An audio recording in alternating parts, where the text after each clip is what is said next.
Բարև ձեզ, սիրելի բարեկամներ։ Սկսում ենք մեր ավանդական կիրակնորյա ուղիղ եթերը։ Աստիճանաբար հավաքվեք, այսօր մեզ մոտ շատ հետաքրքիր թեմա է լինելու։ Ինչ է սպասվում մարտին։ Մարտը բացառիկ աստղաբանական երևույթներով լի ամիս է, սիրելի բարեկամներ, այնպես որ մի փոքր երկար է լինելու այսօրվա եթերը, շատ նյութ եմ նախապատրաստել ձեզ համար, եթե չհասցնենք, կշարունակենք նաև հաջորդ կիրակի, կունենանք եւս ուղիղ եթեր։ Ես կարծում եմ մարտ ամիսը այնքան հագեցած է, որ կարծում եմ ամեն կիրակի մենք պետք է ուղիղ եթեր ունենանք, որպեսզի ես հասցնեմ ձեզ ներկայացնել այդ բոլոր իրադարձությունների վերլուծությունը, որովհետև մարտ ամսվա ընթացքում մենք ունենք բացառիկ աստղաբանական իրադարձությունների շարք, ինչպիսին են մորակների շքերթը, երկու անհատական անձնական մորակների հետընթաց շարժը, Մերկուրին եւ Վեներան մարտ ամսվա ընթացքում դառնալու են եւ շարժվելու են հետընթաց, նաեւ Նեպտուն մորակի դիրքի փոփոխությունը, որը 12 տարին մեկ է լինում, 12 տարին մեկ, 10-ից 12 տարին մեկ Նեպտուն մորակը փոխում է իր նշանը, իր դիրքը աստղաբանական, հա, այդ մինչ այժմ 12 տարի առաջ եւ 12 տարի առաջ Նեպտունը շարժվում էր ձկներ աստղակերպով, իսկ այժմ մարտի 30-ին Նեպտունը մուտք կգործի խոյ աստղակերպ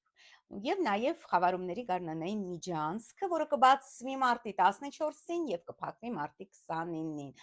Բայց մինչ սկսել է, սիրելի բարեկամներ, խնդրում եմ գրեք ինչպես է ձայնը, ինչպես է պատկերը, որպեսզի մենք կարողանանք երկխոսել ձեր հետ։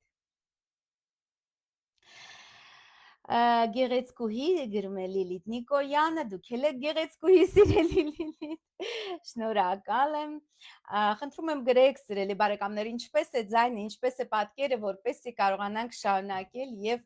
խնդիրներ չունենան կապի հետ։ Սիրելի ձկների համար այս տարի լավ բաներ են աստղերը խոստանում, բայց ինչ սկսել է թազա տարին, միայն անհաջողություններ է լինում։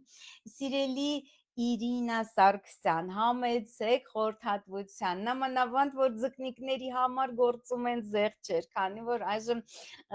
ձկների ամիսն է, արեգականցնում է ձկներ կենդանակերպով եւ մենք մանրամասն կվելուծենք ինչն է պատճառը, որ ձեր մոտ տեղ են ունենում անհաջողություններ եւ դժվարություններ, որովհետեւ մարդկության 1/12 մասը ձկների կենդանակերպի ազդեցության տակ է գտնվում եւ իհարկե բոլոր ձկները տարբեր են։ Բարև Սիրելյան է, բարև ձեզ, շատ գեղեցիկ եք, շատ շնորհակալություն։ Սիրելիներս, մի փոքր ես եւս կսպասեմ մի 2 րոպե եւ սկսենք, որովհետեւ թեմաները առանձնացված շատ են, բազմաթիվ հարցեր են ձեզ հուզում, մենք անդրադառնանք ձեզ հետաքրող բոլոր հարցերին, ես կներկայացնեմ նաեւ քաղաքական վերլուծություն, այսինքն ինչ է սպասվում մունդան աստղաբանության վերաբերող վերլուծություն, ինչ է սպասվում Ուկրաինային, ինչ ընթացք ունենան ռուս-ամերիկյան բանակցությունները մարտ ամսվա ընթացքում, ընդհանրապես մարտը շատ բախտորոշ ամիս, իսկ ասի ամենաբախտորոշ ամիսն 2025 թվականի եւ իրական վիբրացիաներ 2025 թվականին մենք հենց մարտ ամսվանից մենք կզգանք ձեր հետ, որովհետև նախավարումների միջանցքն է, այնուհետև Նեպտունի դիրքի փոփոխությունը, այսինքն արդեն այդ ցնցումները, որոնք հենց 25 թվականին են բնորոշ, մենք կզգանք։ Աննե ջան, առույցների համար առողջական եւ ֆինանսական վիճակը երբ դե սիրելիս, եթե կոնկրետ ձեզ է վերաբերվում, պետք է գաք խորհրդատվության։ 1 րոպե էլ ես սպասեմ եւ այնուհետեւ անցնենք մեր բուն թեմային, որտեվ թեմաները շատ են, նյութը շատ է, կանխատեսումներ մունդան աստղաբանությունից կներկայացնեմ Ուկրաինայի համար, մասնավորապես Ռուսաստանի համար բավական բարդ շրջան է, խոսենք, խոսքով զինվեք համբերությամբ, աստիճանաբար հավաքվեք սիրելի բարեկամներ, որտեղ ինչպես միշտ ես օգտակար, մաքսիմալ օգտակար եմ փորձում դարձնել ցանկացած ուղիղ եթեր ձեզ համար, որ դուք այսպես նաև օգտվեք, հատկապես նրանք, ովքեր ուղիղ եթերով են դիտում ինձ, որպեսզի նրանք միշտ շահած դուրս գան, որտեղ իսկապես այնպիսի տեղեկատվություն եմ հայտնելու, որ ասենք, եթե այլ ժամանակ դիտեք, արդեն ակտուալ չի լինի։ Լիալուսինը երբ է լինելու, սիրելի Քրիստինա Արաքելյան, այո, այս եթերի ընթացքում ես կներկայացնեմ նաև խավարումների մասին տեղեկատվությունը, մուրակային դիրքերի փոփոխությունների մասին տեղեկատվությունը, խոսելու ենք մարտ ամսվա աստղաբանությունից։ Այ խոյերի կյանքը, սիրելի Աննա Մարգարյան, բավականին բարդ է խոյերի կարգավիճակը այս տարի, որովհետև եւ Մերկուրին եւ Վեներան հետընթաց իրենց շարժի մեջ գտնվելու են խոյ աստղակերպում, այդ խավարումների միջանցքի մի հատվածն է ընթանալու խոյ աստղակերպով, այսինքն մարտի 29-ին տեղի կունենա այդ խավարումը, արևի մասնակի խավարումը եւ առհասարակ նաև Նեպտունը այս ամսվա վերջում մարտի 30-ին մուտք կգործի խոյ, որը որ նշանակում է, որ խոյերը կանգնած են մեծ փոփոխությունների առաջ։ Ողջունում են ինձ իմ ֆինանսական սիրելի Անահիտ Վիրաբյան, համեցեք խորհրդատվության, այդպես անհատական խորհրդատվություն ես չեմ կարող ձեզ համար ներկայացնել եւ այսպես նախ ես ուզում եմ սիրելի բարեկամներ կրկին խոսել Տրիշուլա մոգական թալիսմանի մասին, որը որ շատ մեծ հետաքրքրություն է ձեր մոտ առաջացրել եւ արդեն բավականին դուք ձեռք եք բերել, պարզապես շատ հարցեր եք տալիս Տրիշուլայի հետ կապված եւ հատկապես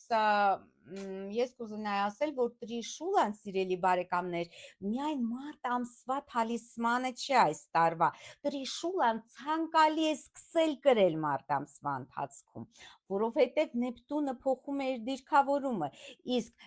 Շիվա եռատամ Տրիշուլան նաև Նեպտունի, այսպես ասած, մոգական գավազանը, եւ եթե դուք ցանկանում եք պահպանել ձեր անձնական հարաբերությունները, ձեր ունեցվածքը, ձեր աշխատանքը եւ ցնցումներ չապրել մոտակա 12 տարիների ընթացքում, անպայման ձեռք բերեք Տրիշուլան, ու հատկապես խոյերի համար, կշերքների համար եւ մի շարք այլ կույսերի համար սա պարզապես անհրաժեշտություն է, որպեսզի հետագայում նրանք չբախվեն այդ ցնցումների հետ։ Տրիշուլան ապահովում է պահպանություն, այսինքն ուզում եք պահպանել ձեր ընտանիքը, կրեք Տրիշուլա, ուզում եք պահպանել ձեր աշխատանքը, կրեք Տրիշուլա, ուզում եք պահպանել ձեր առողջությունը եւ չհիվանդանալ, կրեք Տրիշուլա։ Շատ կարևոր թալիսման է եւ հատկապես դա բարենպաստ է սկսել կրել մարտ ամսին, դեռ հենց մարտ ամսին Նեպտունը փոխում է իր դիրքավորումը եւ ձկներ կենթանակերպից անցնում է խոյի մեջ, իսկ խոյի մեջ իհարկե Նեպտունը շատ ավելի թույլ է եւ շատ ավելի մեծ ցնցումներ կարող է առաջացնել։ Սրա մասին է խոսքը։ Սիրելիներս, բարև Անե ջան, ինչ է սպասվում ռուս-ուկրաինական, ես սիրելի Անահիտ Սարգսյան, այս եթերի ընթացքում մանրամասն կներկայացնեմ նաև Ուկրաինայի ճակատագիրը։ Շատ հետաքրքիր տեղեկատվություն ունեմ ձեզ հաղորդելու, այնպես որ անպայման դիտեք այս եթերը եւ աստիճանաբար հավաքվեք։ Ես ուզում եմ նաև մեկ ուրիշ թալիսմանի մասին խոսել, սիրելի բարեկամներ, Մեդուզա Գարգոնը։ Այս թալիսմանը նույնպես բարենպաստ է հենց այս տարվա ընթացքում անպայման ունենալ։ Մեդուզա Գարգոնայի կուլտը լայնորեն տարածված էր Փոքր Ասիայում, ամբողջ, այսպես ասած, հելենական աշխարհում շատ մեծ տարածում ուներ։ Այս պատկերը կրում էին նաև թագավորները եւ բարձրաստիճան մարդիկ, որը որ պաշտպանում են սա կանացի թալիսման է, պաշտպանում են տանիքը։ Ուզում եք պաշտպանել ձեր փոխհարաբերությունները, կրեք Մեդուզա Գարգոնը։ Վատ հարաբերություններ ունեք ձեր ամուսնու հետ կամ կնոջ հետ, կրեք Մեդուզա Գարգոնը, բայց ավելի շատ սա կանանց համար է իհարկե։ Ուզում եք պահպանել ձեր առողջությունը, որտեվ Մեդուզա Գարգոնայի արունը ըստ առասպելաբանության անմահության էլիքսիր էր համարվում եւ Ասկլեպիոսը այս արյունից ստեղծեց անմահության էլիքսիր, այսինքն անմահության այդ հեղուկը, որը բոլոր դարերում ալքիմիկոսները եւ մյուս բոլոր գիտնականները ման էին գալիս, ահա մեդուզա գարգոնե արյունից ստեղծվեց այդ էլիքսիրը։ Եվ ուզում եք պահպանել ձեր երիտասարդությունը, ավյունը, այսպես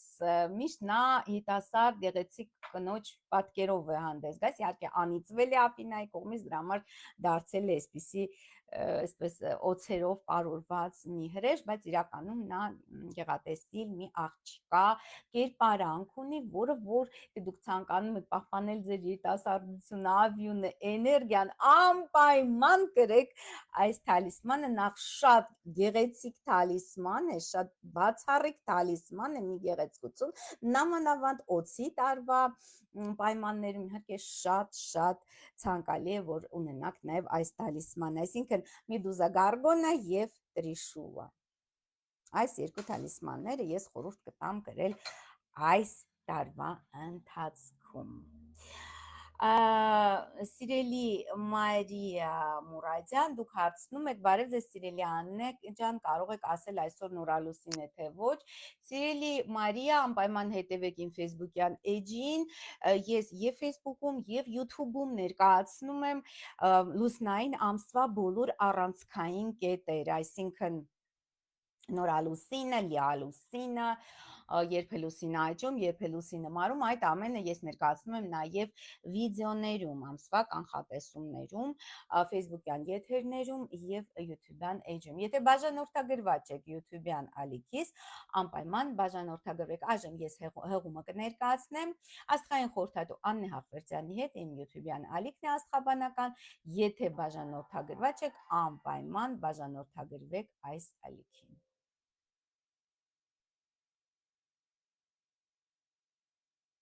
Այժմ ես հղումը կներկայացնեմ, ուրեմն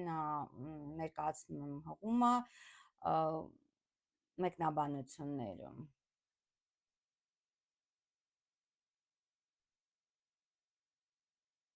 Աշխարհի ամենահզոր աստղաբար, շնորհակալություն։ Այժմ ես հղումը ներկայացրեցի, սիրելի բարեկամներ, եթե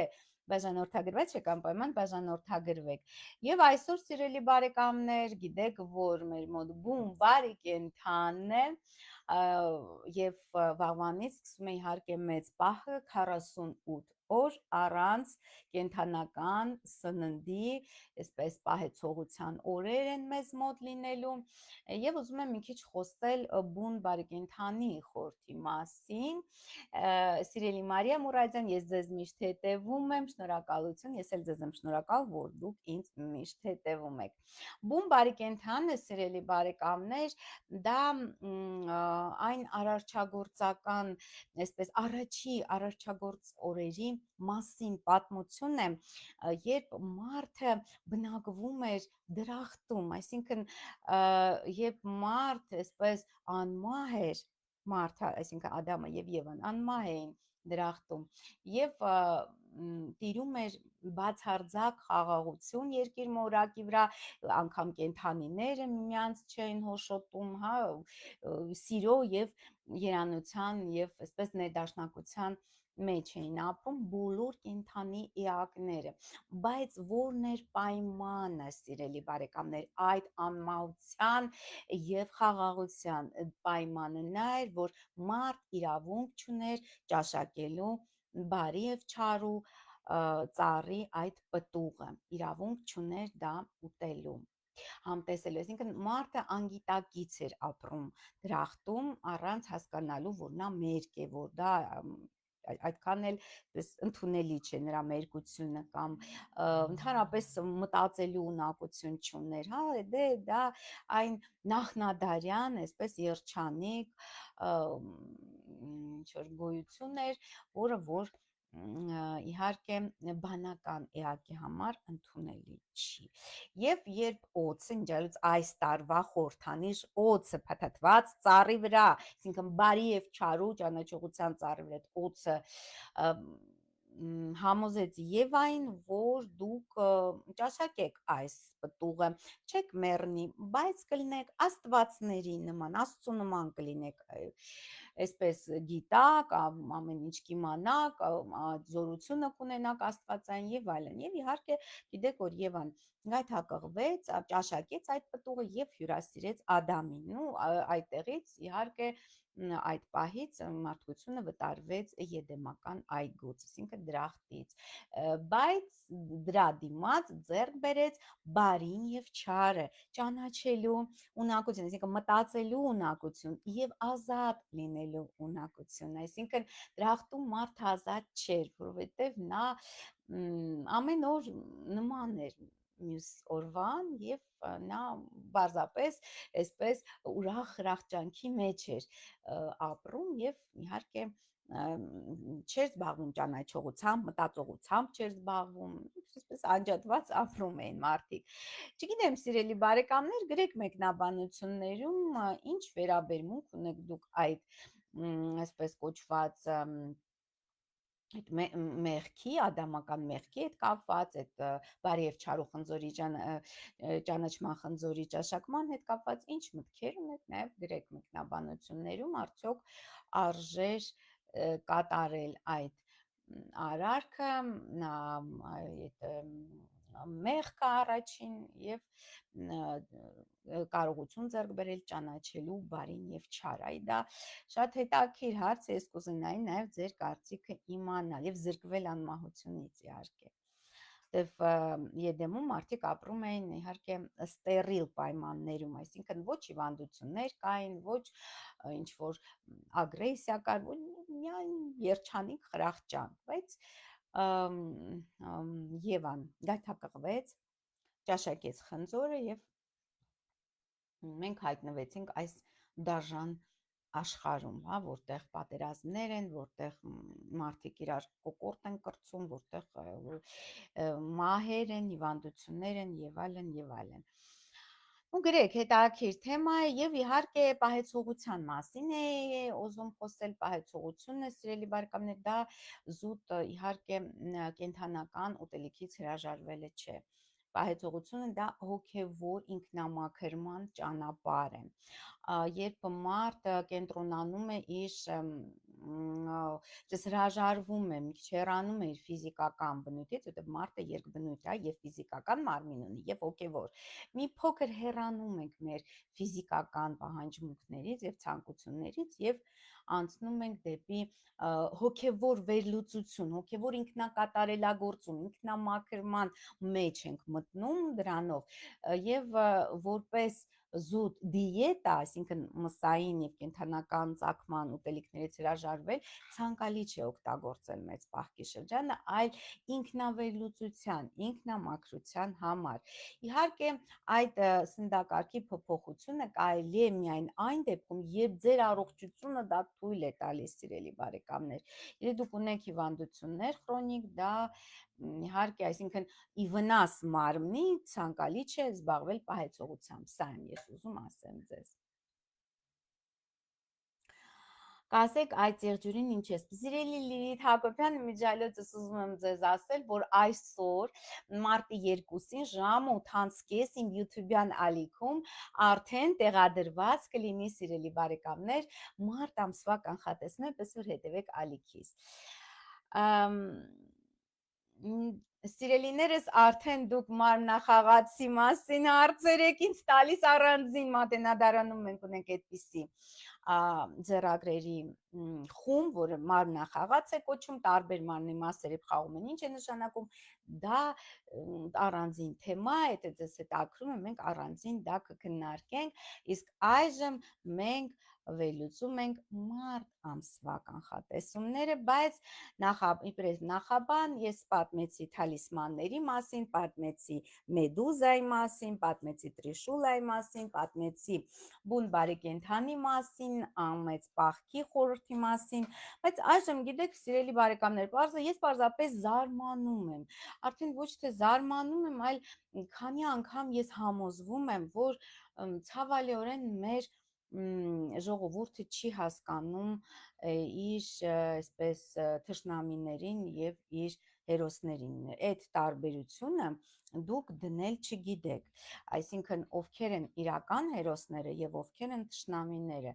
Ես բազմաթիվ նամակներ եմ ստան, բազմաթիվ հաղորդագրություններ, թախանձագին խնդրանքներով պատմեք, խնդրում եմ դոգի մասին, ինչ է սպասվում Վարդան Ղուկասյանին։ Սիրելի բարեկամներ, դուք ավելի շատ անհանգստանում եք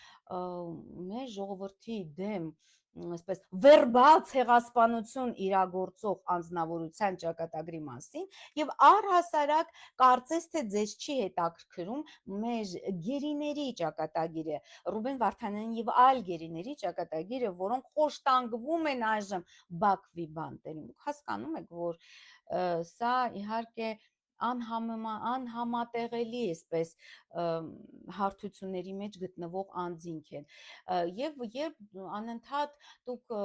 հետաքրքրվում եք Վարդան Ղուկասյանի ճակատագրով եւ ընդհանրապես չեք հարցնում Ռուբեն Վարդանյանի մասին, ես պարզապես ապշում եմ, ուղղակի ապշում եմ, ոնց կարելի է այդպես մեծ շահագրգռվածություն ունենալ Վարդան Ղուկասյանի ճակատագրով, որը ըստ էության քանի տարի շարունակ ենթարկում է հայ ժողովրդին վերբալ ցեղասպանության։ Ես բազմից իմ կարծիքը հայտնել եմ Վարդան Ղուկասյանի հետ կապված եւ այժմ մեկ անգամ էլ կրկնեմ։ Իհարկե, սիրելի բարեկամներ, այդ անձնավորությունը կատարում է հենց այդ թուրք-ադրբեջանական տանդեմի ծրագիրը հայ ժողովրդի ոչնչացման գծով։ Բանն այն է, որ իհարկե 15 թվականի ցեղասպանությունից հետո թուրքերը դրանից հետևություններ արեցին եւ հասկացան, որ հայ ժողովրդի այսպես ֆիզիկական բանով ոչնչացումը, սպանեցին իրենց դոգով, ճիշտ է, Լիլիթ, ես համաձայն եմ ձեր հետ։ Յաթաղանով հարցը լուծել, այսինքն մորթել հայերին, դա նրանք մշտապես չեն կարող, որովհետև գոյություն ունի արդեն 21-րդ դարում արդեն գոյություն ունի, իհարկե 15 թվականից հետո ձևավորվել է մարդու իրավունքների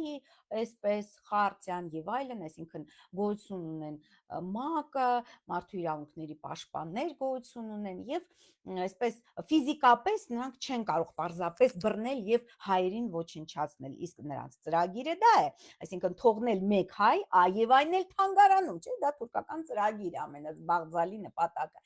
Եվ ինչ որոշվեց, որ այժմ 21-րդ դարում կարելի է նույնպես հայերին ոչնչացնել, բայց այլ ձևերով, այսինքն հենց հայերի, թուրքացած հայերի ձեռքով ոչնչացնել հայերին, որին նրանք եւ լծվեցին 20-րդ դարի երկրորդ կեսին եւ աստիճանաբար երբ Հայաստանը հատկապես ձեռք բերեց անկախություն, բազմաթիվ հայորդիներ, ուրեմն տարբեր արտասահմանյան կազմակերպությունների մի 6 եւ այլն հավաքագրվեցին թուրքական փողերով եւ հետագայում իշխանության գալու նպատակով եւ իսկապես նրանք եկան իշխանության 2018 թվականին այդ գործակալական ցանցի ներկայացուցիչները ըստ էության եկան իշխանության Հայաստանում եւ այսպես ասած հաջողությամբ իրագործում են թուրքական ծրագիր, այսինքն հայ ժողովրդի ոչնչացում, ֆիզիկական բնաջնջում եւ հայկական պետության վերացում, դա է ծրագիրը այս իշխանության, իհարկե նաեւ օգտագործվում են ցեղասպանությունը, դա ոչ միայն ֆիզիկական ոչնչացումն է տվյալ ազգի, այլ գոյություն է վերբալ ցեղասպանություն, այսինքն խոսքի միջոցով մարդկանց անիծել, ոչնչացնել, քուֆուրը իմիջիալոց քուֆուր բառը դա արաբերենից թարգմանաբար սև մոգություն է նշանակում, քուֆուր անել նշանակում է սև մոգությամբ զբաղվել, հասկանում եք, եւ դա պատահական չէ, դա անեծք է, սիրելի բարեկամներ, սեռական բնույթի հայհոյանքը անեծք է, որը նստում է լսողի 9 պորտի վրա Եվ դոգը, այդ բազմաթիվ մարդկանց կողմից սիրած եւ պաշտված դոգը, նա դրանով էր զբաղվում այսքան տարիների ընթացքում, անիծում էր հայերին եւ հատկապես երբ այդ սեռական բնույթի հայհոյանքը լսում են երիտասարդ մարդիկ, այսինքն դեռահասներ, երիտասարդ կանայք, տղամարդիկ, ապա նրանց դա կորսված սերունդ է, այսինքն նրանց սերունդները արդեն DNK-ի մեջ այնպիսի աղավաղված, այնպիսի գործընթացներ են գնում, մոլեկուլները միմյանցից բաժանվում են եւ հետագայում նրանց սերունդները արդեն ունենում ու ծնվում են զանազան բացասական ախտանիշներով, զանազան հիվանդություններով, հոգեկան խախտումներով եւ այլն եւ այլն։ Սա գիտականորեն ապացուցված փաստ է, որ հայհոյանքը նպաստում է հենց գենետիկական նյութի աղավաղմանը։ Այսինքն, այսպես ասած, ամեն անգամ այդ հայհոյանքը ասելով դուք ասում եք քոքդ կտրվի լսող, նա իր մտքում է ասում քոքդ կտրվի, հասկանում ես, այդ ասում։ Եվ դա, չգիտեմ, սիրելի բարեկամներ, դա հենց այդ նույն թուրքական ծրագրի իրագործումն է, 100% համաձայն եմ, թուրքացած հայեր շատ կան, այո, թուրքացած հայերը հենց նրանց նպատակն է, նրանք ինչու են բերվել իշխանության, որ ոչնչացնեն հայ ժողովրդին եւ Հայաստանը։ Սա է։ Եվ սիրելի բարեկամներ, իհարկե եթերի ընթացքում ենք արդեն 26 րոպե ուղիղ եթերում ենք, այժմ ես կներկայացնեմ մարտ ամսվա աստղաբանությունը, ես կներկայացնեմ նաև իհարկե վերլուծել եմ այնուամենայնիվ դոգի աստղային քարտեզը, ես դա ես միջազգ ասեմ շատ վատն է նրա կանխատեսումը, շատ վատն է, ինչու է վատը, որովհետև գոյություն ունի բումերանգի օրենքը, եթե դու մի ամբողջ ժողովրդի հայտարարում ես պատերազմ, եթե դու մի ամբողջ ժողովրդի վերբալ ոչնչացման,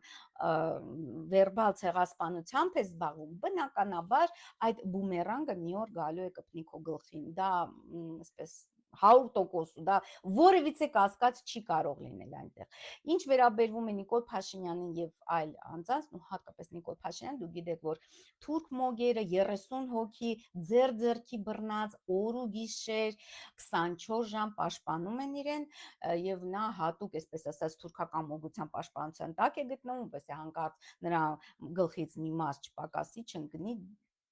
դա պատճառը դա է, որ նրան ոչինչ չի լինում։ Հասկանում եք։ Նույնն էլ հիմա է կատարվում, մոռացան, որ նույն Նիկոլն էր անում, խոստումներ տալիս բացի հայհոյանքներից զբաղվում է բամբաս։ Դե բնականաբար, սա գիտեք ինչ, սիրելի բարեկամներ, եթե Աստված արարել է աշխարհը խոսքով, չէ, ի սկզբանե էր բան եւ բան էր Աստված եւ Աստված էր բան, չէ, Հովանու ավետարանը, որ վերցնում էր։ Ուրեմն բնականաբար խոսքով կարելի է նաեւ ոչ միայն ստեղծագործել, այլ նաեւ քանդել, այս սրա մասին է։ Եվ դա հմտորեն օգտագործում են թուրքերը, երբ այսպես բուծել են այսպիսի խմբակվորումներ, այսպիսի բլոգերներ, դոկի նման, որոնք անեծքով են զբաղված։ Ուզում եմ սեփական տունս վաճառեմ, սիրելի Աստղիկ Աբրահամյան, եթե դուք չեք կարողանում ձեր տունը վաճառեք, ապա անցեք Աստրոմագ եւ Թալիսմանների երկրորդ YouTube-յան ալիքին եւ այնտեղ դուք կգտնեք զանազան հայրողակարգեր, այդ թվում նաեւ տունը վաճառելու համար։ Այժմ ես հղումը ձեզ կներկայացնեմ, եթե բաժանորդագրված եք, սիրելի Աստղիկ, անպայման բաժանորդագրվեք նաեւ այդ ալիքին։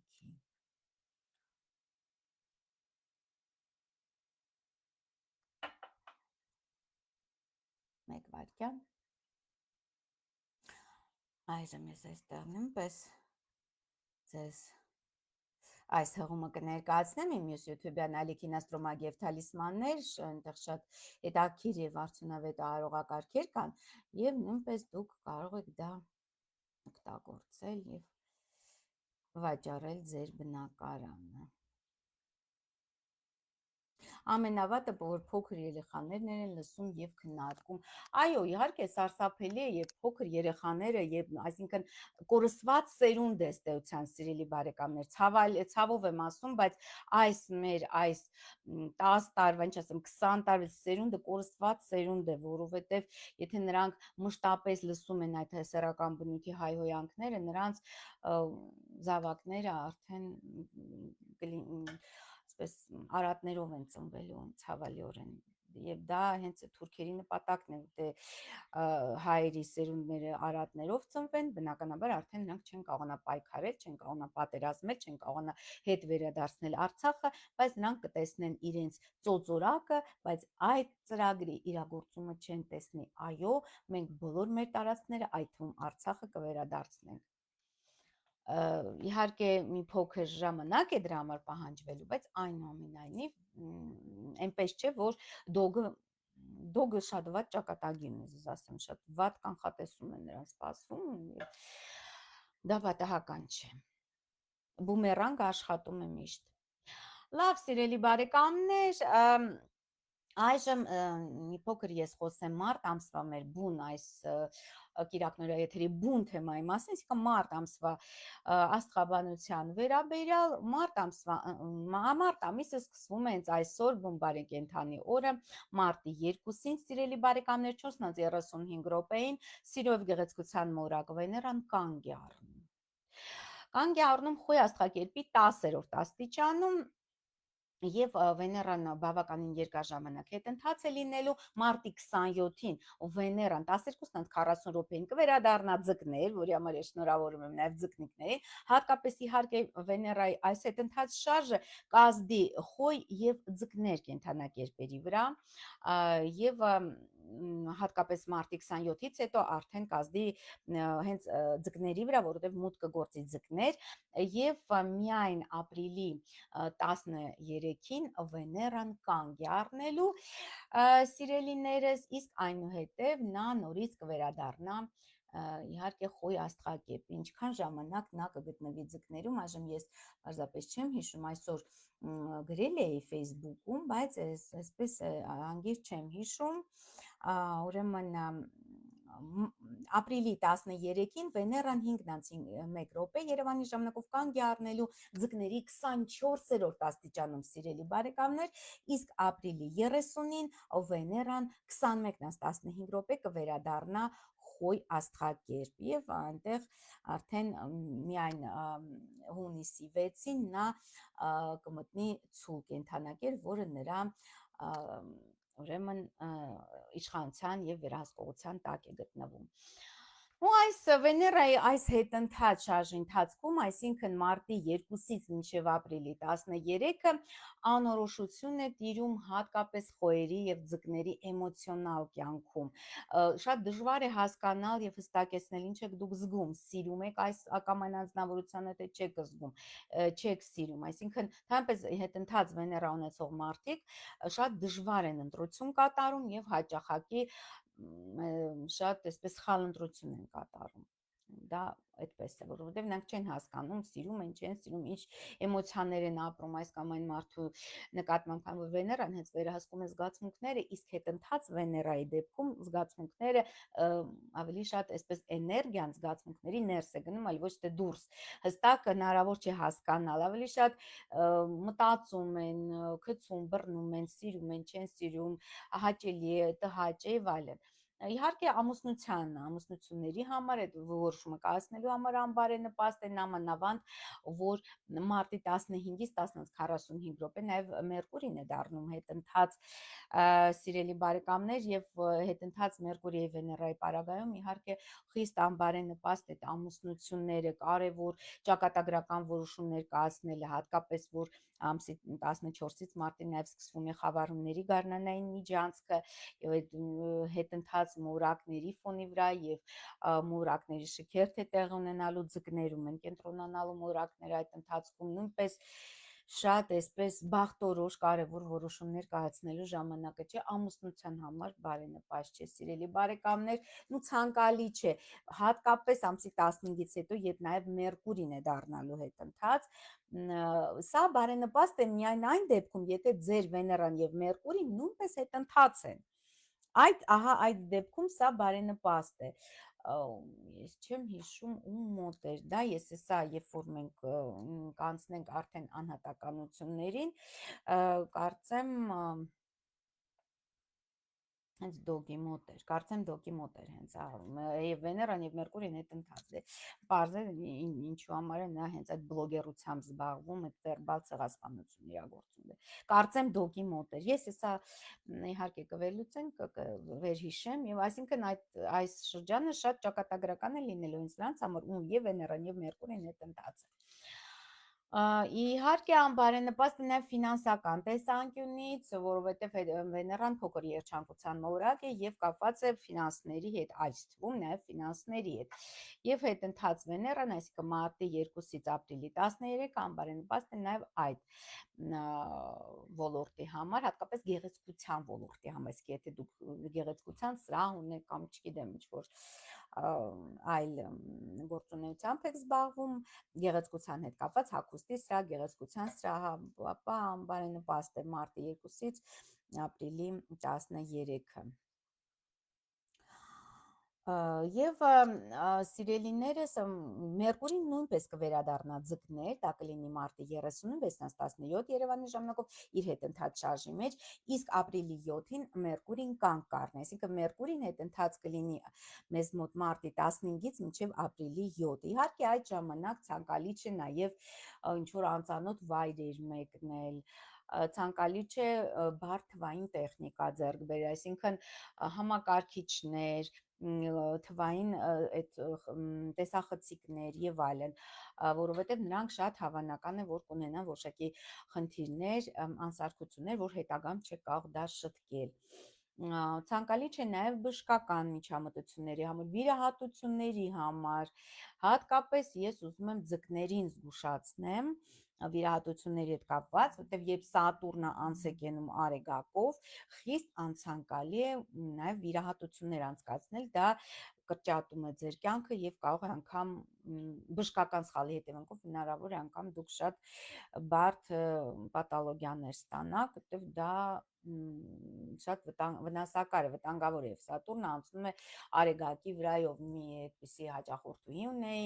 հենց վիրահատությունը արել էր մարտին եւ նա հենց ձկներ կենթանակերպի տակ էր, Սատուրնը անցնում է նրա արևի վրայով եւ ասում է հազիվ ես փրկվեցի եւ կենթանի մնացի, որովհետեւ առնակամ է լինում հենց վիրահատական սեղանին։ Ու դա պլաստիկ վիրահատությունն էր, երիտասարդ աղջկա մասին է խոսքը, պլաստիկ վիրահատություններ, բայց նա հետո 2 ամիս ինչ-որ ռեանիմացիայում վերականգնվում էր։ Այնպես որ դա անպայման նկատի ունեցեք սիրելի բարեկամներ, հետընթաց Մերկուրի պարագայում խիստ անցանկալի են վիրահատությունները, ինչ որ բուժումները, բայց այնուամենայնիվ այս ընթացքում շատ խոցելի է դառնում լյարդը մեզ մոտ, այնպես որ կանխարգելիչ միջոցառումներ ձեռնարկեք, որպեսզի եթե ով լյարդի խնդիր ունի, որ հանկարծակի չխորանա սա։ Ինչ է լինելու մեր գերիները, սիրելի Ռուզան Հակոբյան, ես կանդրադառնամ այս եթերի ընթացքում, ես արդեն Ալլա Հարությունյան պատասխանեցի ինչ անել, որպեսզի արագ վաճառել ձեր բնակարանը եւ ուրեմն խոսեցինք Վեներա եւ Մերկուրի մասին, իհարկե ավելի մանրամասն, եթե ձեզ հետաքրքիր է կանխատեսումները նաև մանրամասն բոլոր կենթանակերպերի համար, հետընթաց Մերկուրի եւ Վեներայի հետ կապված ես առանձին եթեր կնվիրեմ դրան, որտեղ դա բավականին բարդ եւ ծավալուն թեմա է, եւ մեզ մոտ մինչև մարտի 20-ը իհարկե Արեգակը գտնվելու է ձկներում, գիտեք Արեգակը միանալու է սկզբից Սատուրն մոլորակին, իսկ այնուհետև Նեպտուն մոլորակին, այժմ ես կասեմ երբ է դա տեղի ունենալու սիրելի բարեկամներ, նախ Արեգակը միանալու է Սատուրնին, որը այժմ հիմա գտնում է 20 աստիճան ձկներում սիրելիներս եւ հստակ միությունը Արեգակի եւ Սատուրնի մենք կդիտենք, կտեսնենք, ականատեսը կլինենք մարտի 11-ին, 21 աստիճան ձկներում է տեղի ունենալու այդ միությունը, շատ անհաջող աստիճանի մեջ եւ միաժամանակ Նեպտունը իհարկե միացած է վերընթաց լուսնային հանգույցի հետ։ Մերկուրին էլ մեզ մարտի 11-ը շատ բախտորոշ օր է, որովհետեւ այստեղ եւ Արևն է միացած Սատուրնին, եւ Մերկուրին է միացած Վեներային 8 աստիճան Խոյ նշանում գտնվում է Մերկուրին մարդասպանի աստիճանում եւ Վեներան հանճարեղության աստիճանում 9 աստիճան Խոյ նշանում։ Շատ հետաքրքիր է, հետաքրքիր օր է լինելու այդ մուրակների շքերթի տեսանկյունից, եւ այդ ժամանակ արդեն իսկ սկսվում է այդ շքերթը 1 2 3 4 5 մուրակ ձկներ Խոյ այդ անցման վրա են գտնվում։ Այնուհետև, սիրելի բարեկամներ, իհարկե նաև Արեգակը կմիանա մեզ մոտ Նեպտուն մուրակին, որը մարտ ամսվա ընթացքում 28 եւ 29 աստիճան ձկներում է լինելու, եւ այդ միությունը տեղի կունենա մարտի 19-ին, սիրելի բարեկամներ, երբ Արեգակը, Նեպտունը եւ վերընթաց հանգույցը կմիանան, դա արդեն խավարումների միջանցքի ներս կլինի։ Նույնպես շատ հետաքրքիր օր է մարտի 19-ը։ Եվ սիրելի բարեկամներ, նաև պետք է ասել, որ մարտի 27-ին ոչ միայն Վեներան է վերադառնում ձկներ, որը բարենպաստ է ընդհանուր ֆինանսական տեսանկյունից, հատկապես ձկների համար շատ լավ է, այն ձկների համար, ովքեր վերջում են ծնվել, այդ մարտի 15-ից 20 ընթացքում են ծնվել, բարենպաստ է լինելու 12-ից մինչև 20-ը։ Միաժամանակ մարտի 27-ին նաև ամբողջ զոդիակի գայթակղիչ սատանան, այդ սև լուսինը մուտք է գործում կարիճ, այսինքն լքում է վերջապես կշեռքը եւ մուտք է գործում կարիճ։ Ну դա իհարկե շատ այսպես բարդ է, որովհետեւ սև լուսինը հզոր է կարիճ աստղակերպում, այսինքն այդ վատ բացական ազդեցությունները, սև մոգությունը, պրիվառոտները եւ այլն ավելի ակտիվ կսկսեն աշխատել, եթե ձեր վրա կա, դա ավելի ակտիվ կաշխատի, բացական այդ ազդեցությունները ավելի ուժեղ կզգացվեն, եթե չկա, նաև հնարավոր է արվի այդ սև մոգական ազդեցությունները։ Պես որ պետք է շատ զգուշ լինել, որտեղ սև լուսինը կմնա կարիճ աստղակերպում մինչև 25 թվականի դեկտեմբերի 20-ը եւ մեծ ազդեցություն կունենա բոլոր այդ կենդանակերպերի վրա, հատկապես կարիճների վրա կազդի, հատկապես նաև աղեղնավորների վրա կազդի առյուծների վրա, ցոլերի վրա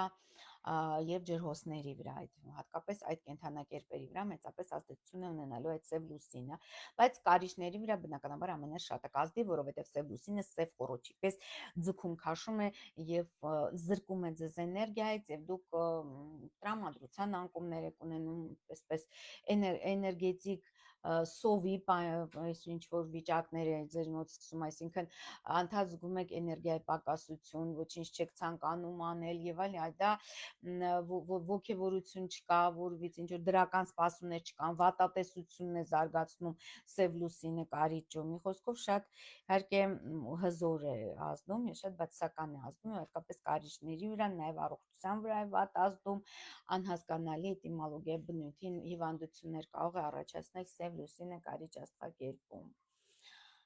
Ձկները երբ կարող են բժշկական միջամտությունների դիմել, որ անվտանգ լինի։ Սիրելի Ռուզաննա Հակոբյան, իհարկե ցանկալի է սպասել, գոնե մարտը պետք է անցնի, որ որոշ խնդիրներ չլինեն, բայց քանի որ Սատուրնը գտնվում է առայժմ ձկներում, բնականաբար օրերը ցանկալի հաշվարկել անհատապես, որպեսզի հանկարծակի ու անկարծակի Սատուրնը միացած չլինի այդ Արեգակի հետ, օրինակ մարտի 11-ին ծնվածներին, ես ընդհանրապես մարտի այսպես 9-ից մարտի 15-ը ծնվածներին եւ բացարձակապես խորհուրդ չեմ տա միջամտություններ բժշկական, այսինքն վիրահատություններ, այդ դա շատ վտանգավոր է, այդ վիրահատությունները, որտեղ երբ Սատուրնը գտնվում է Արեգակի հետ, մարդու կենսական ուժերը մինիմալ ցածր վիճակում են գտնվում եւ ցանկացած սխալ, թեկուզ մի միլիմետր սխալ ազդեցություն կարող է հանգեցնել կյանքի, ընդհանրապես ընդհուպ մինչև կյանքի դադարի, այնպես որ շատ պետք է զգուշ լինեք, ամենավատ բանն է, երբ Սատուրնը անցնում է Արեգակով, խոսքով շատ ձկների համար շատ վատ պերիոդ է, հատկապես այդ ձկների համար, ովքեր ծնվել են մարտի 9-ից մինչև մարտի 12-ը։ 12-ը 13-ը ընկած ժամանակահատվածում նրանց այս ընթացքում նամանավանդ երբ հետագայում եւ Մերկուրին է դառնում հետընթաց եւ խավարումների միջանցքն է սկսվում, դա շատ անբարենպաստ է։ Դե խոյերի մասին սիրելիներս արդեն հասկանում եք, որ խոյերին լարված հարաբերություններ զուգընկերների, գործընկերների հետ, խոյերը գտնվում են մեծ փոփոխությունների, տրանսֆորմացիաների շեմին, որովհետև մարտի 30-ին նաև Նեպտունը այդ անորոշության անհասկանալի այդ մառախուղի մոլորակ Նեպտունը մուտքը գործի խոյ աստղակերպ եւ խոյերին նույնպես սպասվում են ինչ-որ անհասկանալի զարգացումներ, անհասկանալի իրադարձություններ, անհասկանալի մարդկանց հետ ծանոթություն։ Երբ Նեպտունը անց է կենում Արեգակով, իհարկե հնարավոր են եւ այսպիսի անհասկանալի նաեւ այնպիսի մարդկանց հետ հանդիպումներ, որոնք խարդախների հետ հանդիպումներ, կորուստներ, բայց նաև հնարավոր է մեծ, եթե դուք ճիշտ ճանապարհով եք զարգանում հոգևոր, նաև հնարավոր է դուք հասնեք նյութական բարձր մակարդակի եւ նաև հայտնիություն է տալիս Նեպտունը, ընդհանրապես այն մոլորակն է, որը նաև տալիս է հայտնիություն։ Նույնպես հավանական է, բայց բարդ շրջան է սպասվում մեծ մասամբ, որտեղ Նեպտունը նաև կորուստներ է տալիս, հենց այդ սխալ քայլերի, դյուրահավատության հետևանքով չեք ստուգում այն տեղեկատվությունը, որը ձեզ հասնում է եւ շատ են շատացել հիմա այդ կիբերհանցագործությունները, ինչու, որովհետեւ Նեպտունը արդեն այդ ընթացքում արդեն նա մոտենում է խոյին եւ հասել է իր գագաթնակետին զորության եւ արդեն այդ միջոցով մարդիկ այդ խարդախները հսկական միլիարդներ են վաստակում մարդկանցից շորթում են։ Այս դա հենց այդ պատճառով Նեպտունն այդ նշանը փոխում է։ Տրիշուլան այստեղ անփոխարինելի թալիսման կլինի եւ կկանխի ձեր բոլոր կորուստները։ Բնականաբար նաև մի փոքր խոսենք նաև խավարումների միջանցքի մասին, սիրելի բարեկամներ, եւ անցնենք արդեն մունդան կանխատեսումներին, թե ինչ է սպասվում Ուկրաինային, Ռուսաստանին, ԱՄՆ-ին եւ արդեն անձանց կանդրադառնանք, Զելենսկուն, Տրամպին կանդրադառնանք Վարդան Ղուկասյանին, նաև այդ Ռուբեն Վարդանյանին եւ մյուսներին։ Խավարումների գարնանային միջանցքը այս տարի կբացվի, կսկսվի նախ մարտի 14-ին 10:58 րոպե, ամբողջական լուսնի խավարումը 23 աստիճան կույս աստղակերպում։ Իհարկե այս խավարումը մեծապես կազդի կույսերի վրա եւ ձկների վրա, հատկապես նրանց վրա, ավելի քիչ կազդի աղեղնավորների վրա եւ երկվորյակների վրա։ Ընդհանրապես մեր տարածաշրջանում արևելյան կիսագնդում իհարկե այդ խավարումը տեսանելի չի լինի, բայց ամբողջ ամերիկյան մայրցամաքներում, երկու Ամերիկաներում այս խավարումը տեսանելի է լինելու, այնպես որ մեծապես կազդի հատկապես ԱՄՆ-ի վրա եւ հարավային ամերիկյան երկրների վրա, ԱՄՆ, Կանադա եւ հարավային Ամերիկա երկրների վրա մեծապես կազդի այս խավարում, եւ ամբողջական, այսինքն լուսինը ամբողջությամբ ստվերով ծածկվելու է եւ իհարկե բնականաբար դա մեծ ազդեցություն կունենա։ Լուսնի ազդեցությունը, բայց լուսնի խավարումները իհարկե վատ են ազդում հատկապես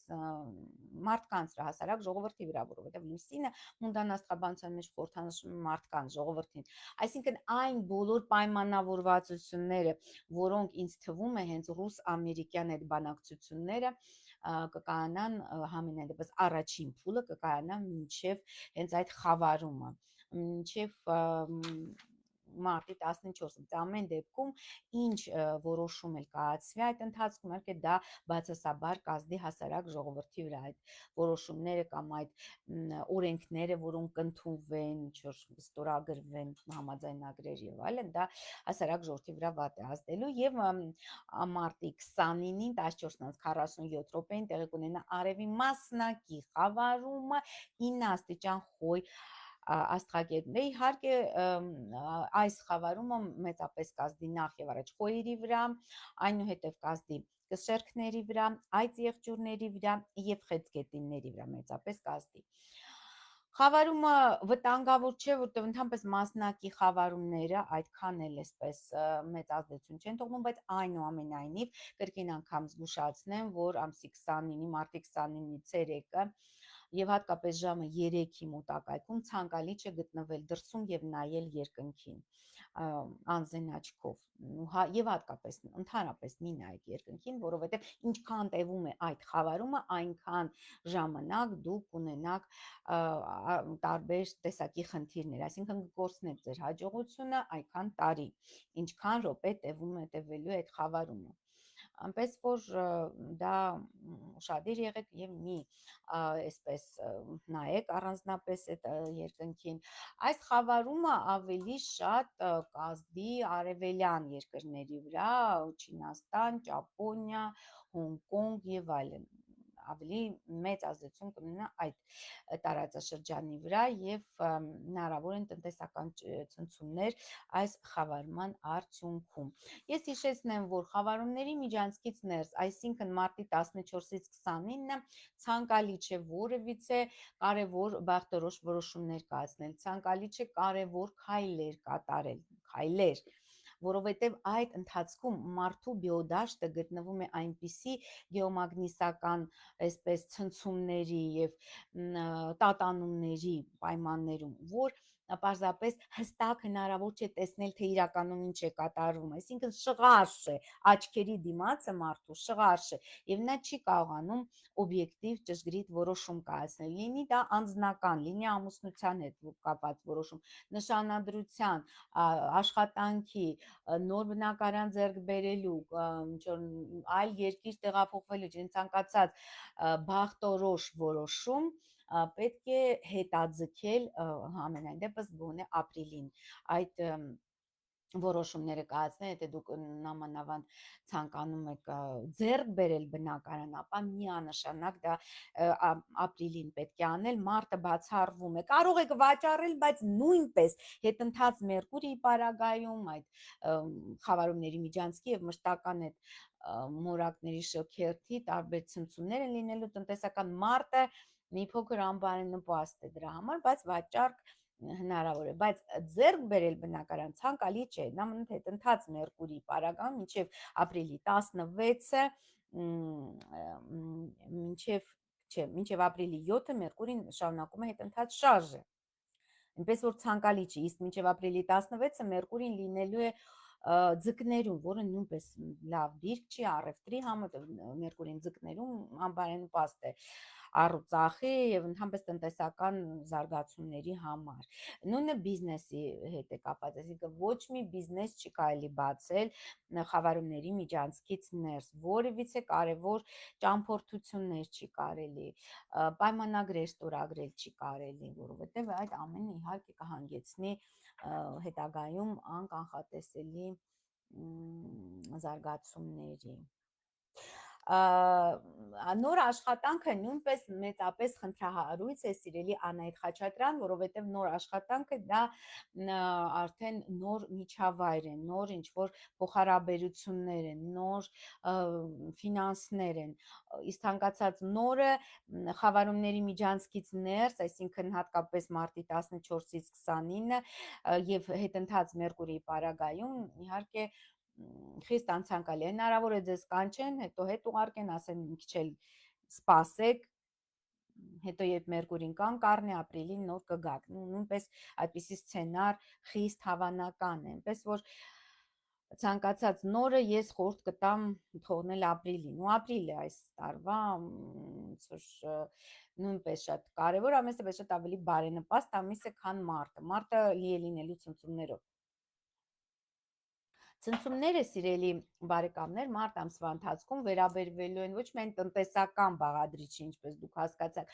այլ նաև քաղաքական բաղադրիչին, որովհետև մարտ ամսվա ընթացքում հենց տեղի են ունենալու այդ բանակցությունները ռուս-ամերիկյան բանակցությունները կապված թե հազվագյուտ մետաղների այդ համաձայնագրի հետ կապված թե ռուս-ուկրաինական պատերազմի ավարտի հետ կապված եւ ընդհանրապես Թրամփը ձգտում է Պուտինի հետ ստորագրել համապարփակ խաղաղության պայմանագիր, հա, այդպես ամենայն դեպս նա այդպես ներկայացնում է, բայց իրականում որևիցե քայլ, որևիցե նախադրյալ այդ խաղաղության համար մենք առայժմ չենք տեսնում եւ մարտ ամսվա ընթացքում նամանավանդ չենք տեսնի։ Ես ուզում եմ հետաքրքիր ես այժմ Տրամփին մի փոքր կանդրադառնամ, ես իհարկե վերլուծել եմ նրա հորոսկոպը, ես իմ YouTube-յան ալիքին Աստղային խորհրդատու Աննե Հաղվերցյանի հետ ունեմ այդ վերլուծությունը Տրամփի անհատական հորոսկոպի հետ կապված, բայց երեք կրկին ես այսպես վերհիշում էի նրա հորոսկոպը եւ այսպես հետաքրքիր բան տեսա, որ նախ գիտեք, որ Տրամփը ծնվել է 1946 թվականի հունիսի 14-ին, լուսնի ամբողջական խավարման օրն է ծնվել իմիջիալոց եւ պետք է ասեմ, որ այդ ժամանակ հունիս ամսվա ընթացքում 1946 թվականին հետաքրքրականը այն է, սիրելի բարեկամներ, որ հունիս ամսվա ընթացքում 3 խավարումներ կային, այսինքն շատ այսպես վտանգավոր շրջան էր խաղաղության համար, տեսեք, տեղի է ունեցել լուսնային ամբողջական խավարում 14-ին հունիսի 28-ին մասնակի արևի խավարում եւ մայիսի 30-ին նաեւ արևի մասնակի խավարում, այսինքն շատ հետաքրքիր ձևով ոնց որ ամբողջական կրկնվում է այս տարվա ամբողջական լուսնային խավարումը, ինչ որ Տրամփի ծննդյան պահին էր տեղ ամբողջական լուսնի խավարումը եւ մասնակի արևի խավարումը, բայց 46 թվականին 3 խավարում է եղել, այսինքն տարվա ընթացքում ընդհանուր առմամբ 5 խավարում է տեղի ունեցել, հա, որը որ պատերազմական տարիներին է բնորոշ, եթե հիշում եք 2020 թվականին նույնպես 5 խավարում էր եւ գիտեք ինչ տեղի ունեցավ 2020 թվականին, հուսով եմ բոլորդ հիշում եք, հիբրիդային պատերազմ էր ըստ էության, իսկ հայ ժողովրդի նկատմամբ արդեն ցեղասպանական պատերազմ տեղ ունեցավ 20 թվականի սեպտեմբերի 27-ից նոյեմբերի 9-ը, դա գիտեք բոլորը։ Եվ սա ինչ է նշանակում, որ իհարկե այդ խավարումների ժամանակ տեղ են ունենում, սկսվում են պատերազմներ։ Ես այսպես սկսեցի փորել եւ ինչ պարզվեց, որ մարտի 5-ին հենց տեղի ունեցավ Ուինստոն Չերչիլի այդ հայտնի Ֆուլտոնյան ճառը, որից սկսվեց սառը պատերազմ, այսինքն ըստ էության հայտարարվեց պատերազմ ԽՍՀՄ-ին,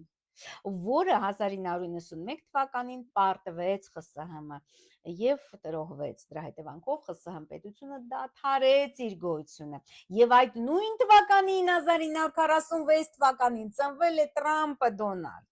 հասկանում եք, սա պատահականություն չի եւ այն հանգամանքը, որ մարտ ամսվա ընթացքում պետք է տեղի ունենան այդպիսի կարևոր բանակցություններ, իհարկե սա նույնպես միանշանակ պատահականություն չէ, այլ մեծ պատմական շրջանների, շրջափուլերի, այսպես ասած, դրսևորում։ Եվ հենց մարտի 5-ին, հետաքրքիր է ինչ տեղի կունենա մարտի 5-ին, արդյոք ինչ որ հայտարարություններ, ինչ որ կարևոր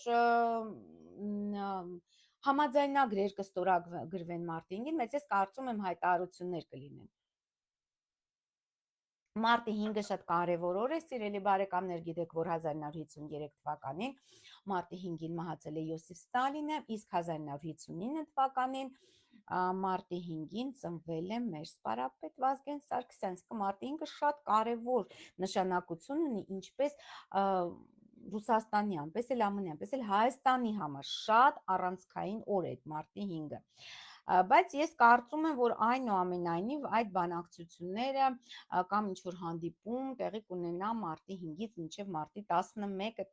մինչև մարտի 13-ը ընկած այդ ժամանակահատվածում, որտեղ արդեն մարտի 14-ին տեղի կունենա խավարումը, որը իհարկե ցանկացած որոշումներ, ցանկացած կարևոր պայմանագրեր, դրանք չեն հասնի իրենց նպատակին, որտեվ խավարումների միջանցքից իհարկե դա շատ խնդրահարույց է։ Ռուսաստանի քարտեզը վերլուծելուց պարզ է դառնում, որ Ռուսաստանը այժմ գտնվում է բարդ իրավիճակում եւ այնտեղ արկա է մեծ խաչ։ Իսկ մեծ խաչը, երբ որ արկա այդ մեծ քառակուսին կամ մեծ խաչը, դա շատ բարձ զարգացումներ է բերում։ ԱՄՆ-ի քարտեզում ընդհակառակը մենք տեսնում ենք առագաստ, իսկ առագաստը նպաստում է դրական զարգացումներին։ Դե ամեն դեպքում մարտ ամիսը Ռուսաստանի համար դու գիտեք, որ անբարենպաստ ամիս է, մարտ ամսվա ընթացքում մի շարք շատ վնասակար բարդ զարգացումներ են տեղի ունեցել Ռուսաստանում, նաև թագավորներ են սպանվել, Ստալինն է մահացել եւ այլն մի շարք բացասական զարգացումներ են տեղի ունեցել Ռուսաստանի համար։ Եվ կարծեմ Ռասպուտինը նույնպես մարտին է սպանվել, կարծեմ, եւ սա իհարկե հանգեցրել է այդ ճակատագրական բեկմանը առաջին համաշխարհային պատերազմում, երբ Ռուսաստանը սկսեց տանուլ տալ, այսինքն մինչ այդ իհարկե Ռուսաստանը հաղթում էր եւ նա ըստ Անտանտի որոշման անգամ պետք է գրավեր Ստամբուլը, բայց այդ զարգացումները, Ռասպուտինի սպանությունը, հետագայում նաև փետրվարյան հեղափոխությունը 17 թվականի հանգեցրեցին իհարկե շատ վատ հետևանքների եւ բեկումնային եղավ դա։ Մարտ ամիսը շատ բեկումնային է, մի խոսքով Ռուսաստանի համար, այստեղ մենք գործ ունենք ինչ-որ բարդ զարգացումների հետ, այսինքն ես ենթադրում եմ, որ այնուամենայնիվ որևիցե հստակ որոշում չի կայացվելու այս տարվա մարտին, այսինքն շարունակվելու է իրադարձությունների նմանատիպ զարգացումը։ Գոնե մինչև հունիս ամիս, ինչու մինչև հունիս ամիսը, որովհետև հունիսի 10-ին գիտեք, որ մեծերչանկության մորակ Յուպիտերը լքում է երկվորյակները եւ մուտք է գործում Խեցգետին։ Իսկ ինչ է դա նշանակում, դա նշանակում է, որ երկվորյակները արդեն այդ իրենց հաջողակությունից զրկվում են, իսկ ով է երկվորյակը, Դոնալդ Թրամփը եւ Նիկոլ Փաշինյանը, մեզ մոտ երկվորյակներ են, ցավալիորեն կամ բարեբախտաբար իհարկե արդեն այս տարվա հունիսի 10-ից հետո նրանք այդ աստվածային, այսպես ասած, պաշտպանությունից եւ Աստված Յուպիտերը, որ գտնվում է ձեր արևի նշանում, իբրև թե Աստված ձեռքը պահում է ձեր գլխին եւ չի թողնում որևիցե բան, այսպես ձեր մազը ծռվի։ Տեսեք, այդքան Տրամփի դեմ մահափորձեր տեղի ունեցան եւ ոչ մեկը չհասավ իր նպատակին, հենց այն պատճառով մենակ, որ Յուպիտերը գտնվում էր բանում երկվորյակում նրա արեգակի վրա եւ պաշտպանում էր Դոնալդ Թրամփին։ Այնպես որ ես տեսնում եմ, որ այստեղ հիմնականում Թրամփի հաջողակությունը հիմնականում արդեն անկում կապրի հենց հունիսի 10-ից հետո նույնը Փաշինյանին է վերաբերվում։ Զելենսկու հետ կապված այդ Թրամփի եւ Զելենսկու դիվանագիտական այդ կատաղի մրցակցություն ասեմ, սկանդալ ասեմ դիվանագիտական, թե ինչ դա բացառիկ դեպք է, բացառիկ իրադարձություն է, աշխարհում նման բան չի եղել երբևէ դիվանագիտության պատմության մեջ այդպիսի վիճաբանություն, այդպիսի այսպես բարձր ձայներով այդ խոսալ, իրար վրա հարձակվել, իրար մեղադրել եւ ի վերջո Զելենսկին վռնդվեց Սպիտակ տնից։ Սա պատահական չէ, սիրելի բարեկամներ, սա ամբողջությամբ այսպես տեղավորվում է տրամաբանության մեջ այս ամենի, ինչու, եւ Ուկրաինային սպասվում են շատ ծանր օրեր, ինչու, որովհետեւ դե պատահական չէր այդ խոսակցությունը Սպիտակ տանը։ Ես ասեմ, որ առհասարակ, քանի որ այս տարի այծը ամենաանբարենպաստ կենդանին է, որովհետև այծի մեջ չկա որևիցե դրական աստղ, իսկ ԽՍՀՄ-ի նախկին այդ հանրապետություններից անկախությունը ստացել են 1991 թվականի մետաղական այծի տարում, ուրեմն բոլոր այն հանրապետությունները, որոնք անկախացել են 1991 թվականին, ունենալու են խնդիրներ իրենց միջավայրի հետ, իրենց գործընկերների հետ, չգիտեմ, ամբողջ աշխարհի հետ ունենալու են խնդիրներ։ Ուկրաինան, որ իր անկախությունը հռչակեց օգոստոսի 24-ին 1991 թվականին, բախման օր է հռչակել, այսինքն ամենաանհաջող օրերից մեկն է եղել։ Ուկրաինայի անկախության օրը, իհարկե նաև Հայաստանի անկախության օրը նույնպես շատ անհաջող է, բայց Ուկրաինայի անկախության օրը բախման օր է եղել, այսինքն եղել է կապիկի ամիս եւ եղել է վագրի օր եւ այծի տարի, եւ այդ կապիկը բախվում է վագրի հետ։ Հետաքրքրական է, սիրելի բարեկամներ, որ Ռուսաստանը սկսեց իր հատուկ ռազմական գործողությունը 2022 թվականի նույնպես ամսի 24-ին, փետրվարի 24-ին, երբ կապիկի օրն էր եւ վագրի ամիսը եւ վագրի տարին, այսինքն ամբողջությամբ այդ օրվա ընթացքում բոլոր էներգիաները բախվում են եւ կրկին կապիկն ու վագրը բախվում են։ Ես կարծում եմ հատուկ են դա արել, որպեսզի իհարկե վերջնական նպատակը Ռուսաստանի ոչնչացնել Ուկրաինայի պետությունը, որը արդեն, այսպես ասած, 7 սարերի հետևում չէ ստեյության։ Ինչու 7 սարերի հետևում չէ, որովհետև այս տարի մենք ունենք օծի տարի։ Իսկ ինչ է նշանակում օծի տարի։ Օծը, վագրը եւ կապիկը միմյանց հետ ձևավորում են այսպես կոչված անշնորհակալության պատիժ կամ հրեղեն պատիժ, այսինքն հրեղեն, չգիտեմ, անձրևներ, հրեղեն հուրի տարապ թափվելու է Ուկրաինայի գլխին։ Ուկրաինան, քանի որ չի ցանկանում գնալ խաղաղության, չի ցանկանում այսպես մշտական խաղաղություն կնքել Ռուսաստանի պայմաններով, Ուկրաինայի գլխին թափվելու է կրակը, որ թափվելու է Ուկրաինայի գլխին, սարսափելի է, որովհետև այդ պետությունը հենց այս տարի գտնվում է այդ կրակի պատժի ազդեցության տակ։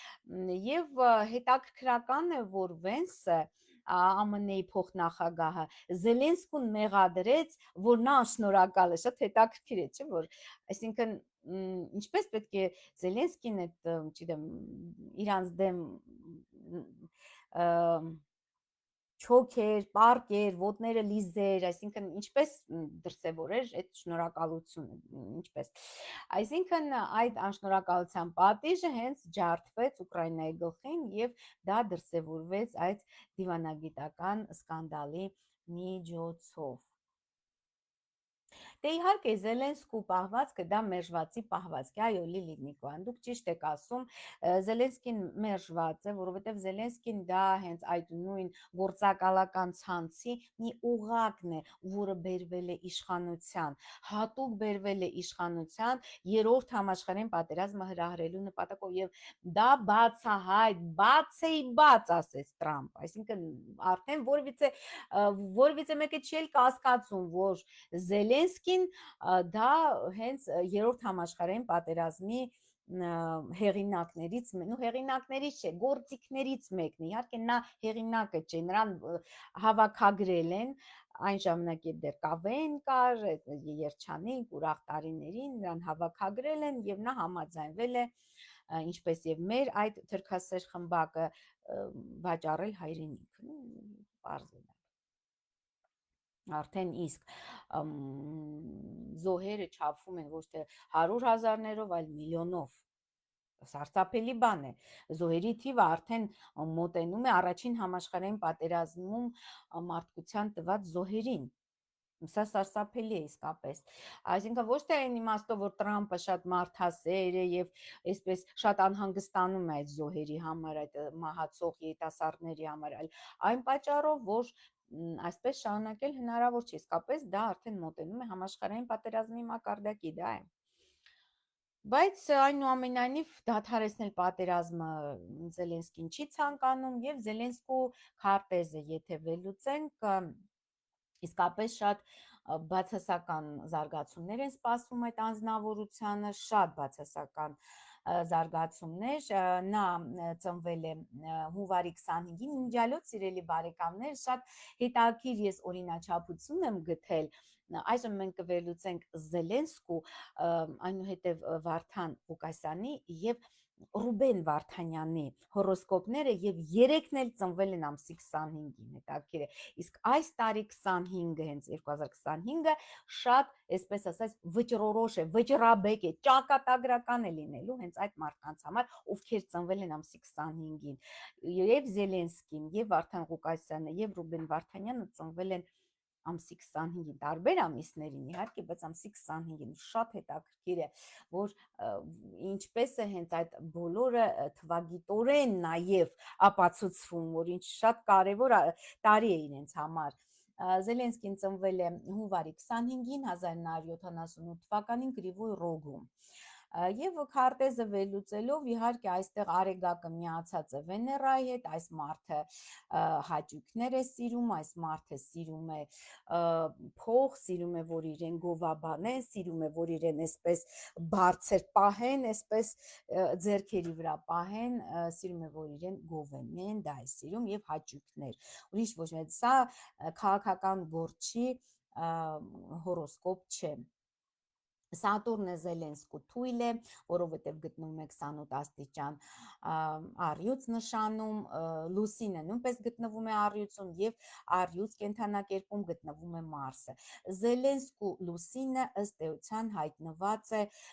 եթե իհարկե նա ծնվել է մինչև ժամը 16-ը, մենք հստակ ժամը ցավալիորեն Զելենսկու ծննդյան մենք չգիտենք, կարող ենք միայն ենթադրել, Լուսինը գտնվում է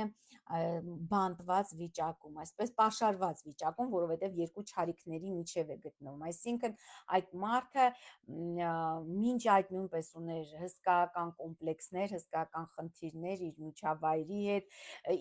ինքնադրսևորման, ինքնահաստատման խնդիրներ ուներ, լրջագույն հոգեբանական, եթե չասեմ հոգեկան խնդիրներ ուներ, եւ այս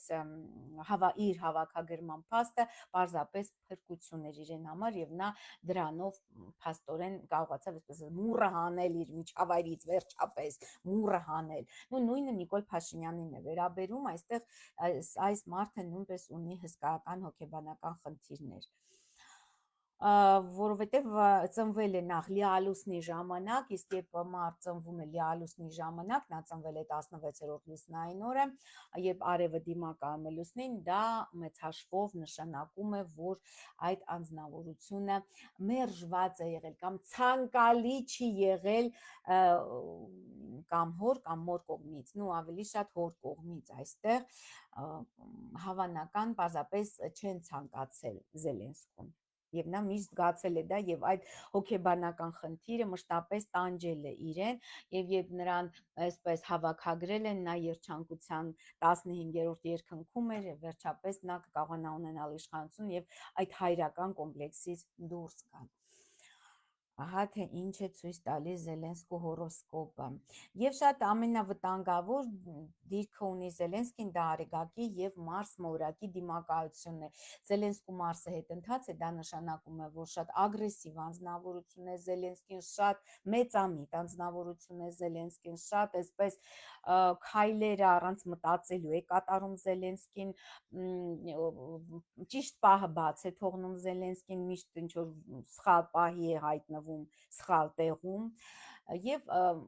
շատ ինչու է հիմա դա տեղի ունենում, չէ, հարցակում այդ ապտակը դիվանագիտական հիմա, որովհետեւ Պլուտոնը արդեն գիտեք, որ 24 թվականի նոյեմբերի 20-ից մուտք է գործել ջրհոս եւ այժմ մարտի ընթացքում նա մաքսիմալ մոտենալու է Զելենսկու Արեգակի եւ Վեներայի միությանը, այսինքն տրակում է Զելենսկու միֆը, տրակում է նրա այսպես խիզախ լինելու այդ չգիտեմ, թվացյալ դերասանական այդ ստեղծված կերպարը տրակելու է եւ միաժամանակ Մարսը դիմակայում է այստեղ, այսինքն Մարսը նատալ Մարսը Զելենսկու գտնվելու է Պլուտոնի դիմաց ակտուալ տրանզիտար եւ այսինքն հենց հիմա էլ գտնվում է եւ փաստացի շատ այսպես վտանգավոր զարգացումներ են սպասվում նամանավանդ ապրիլ ամսվա ընթացքում, ես կանխատեսում եմ ապրիլ ամսվա ընթացքում այս իրավիճակը հասնելու է իր պիկին, ինչու, որովհետեւ Մարսը գիտեք դեռ գտնվում է Խեցգետնում, բայց ապրիլի կեսերից հետո Մարսը մոտ կգործի կրկին առյուծ եւ կսկսի դիմակայել Պլուտոնին եւ Զելենսկու արևին եւ Պլուտոնին եւ այստեղ իհարկե տեղի կունենա Մարսի վերադարձը Զելենսկու, որը որ շատ այսպես վտանգավոր է, անգամ կյանքի համար է վտանգավոր է սենցնավորությանից, կարծում եմ դաժե կյանքին է վնաս։ Յուպիտերը գտնվում է միջալոց Զելենսկու 27 աստիճան երկուրակներում եւ մոտ է Թրամփի արեգակին, շատ հետաքրքիր է։ Եվ Թրամփի Յուպիտերը գտնվում է կշերքում, որը մոտ է Վլադիմիր Պուտինի արևին։ Շատ հետաքրքիր էսպես կարմիկական եռանկյունի է այստեղ ձևավորվում Զելենսկի Պուտին Թրամփ, որը որ իհարկե շատ ճակատագրական եւ ավերիչ է Զելենսկու համար այդ եռյակ, այսինքն հատկապես Թրամփի եւ Պուտինի մերձեցումը դա շատ կատաստրոֆիկ կլինի Զելենսկու համար եւ անգամ նրա կյանքի համար է վտանգավոր։ Շատ ծանր զարգացումներ են սպասում, կարծեմ ապրիլի 18-ին է Մարսը մոտ գործում, ուրեմն մեզ մոտ առյուծ աստղակերպ,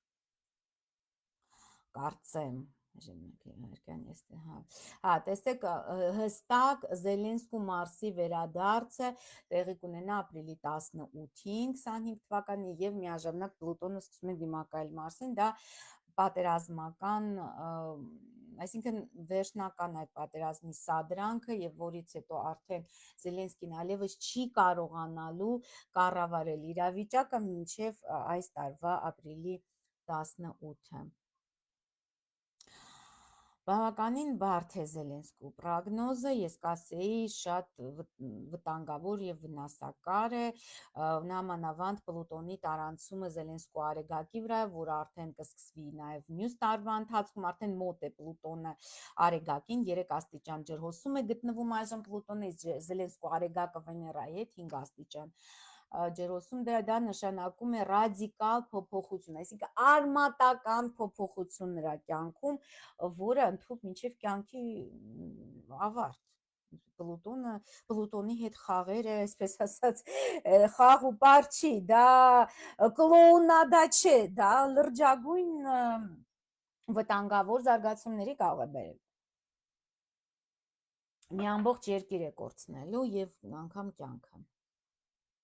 Ինձ միշտ հետաքրքիր է Պուտինը արդյոք ինքն է թե ոչ։ Դե սիրելի Լիլիթ Նիկոյան, շատ տարբեր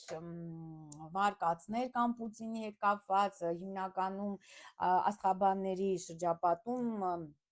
շրջանառվում է այն վարկածը, որ Պուտինը պարզապես տվյալները այսինքն որ նա 1950 թվի ծնունդ է, ոչ թե 52 թվի։ Ես չեմ կարող պատասխանել այդ հարցին, արդյոք նա 50 թվի ծնունդ է, թե 52 թվի ծնունդ է, դա այսպես շատ բծախնդիր աշխատանք է անհրաժեշտ, որպեսզի վերականգնեն նրա եւ անգամ այդ ծննդյան օրը նրա ծննդյան օրը չէ։ Որոշ մասնագետներ կարծում են, որ նա այլ օր է ծնվել, որոշները կարծում են պարզապես 50 թվին է ծնվել, բայց գրել է 52 թիվ, ուրեմն փաստաթղթերի մեջ, դե ես չգիտեմ, չեմ կարող, դա շատ այսպես լրջագույն հաշվարկ է պահանջում, որպեսզի հստակ համոզվել դրանում ինչ որ օրն է ծնվել եւ արդյոք նա է թե նա չէ, դա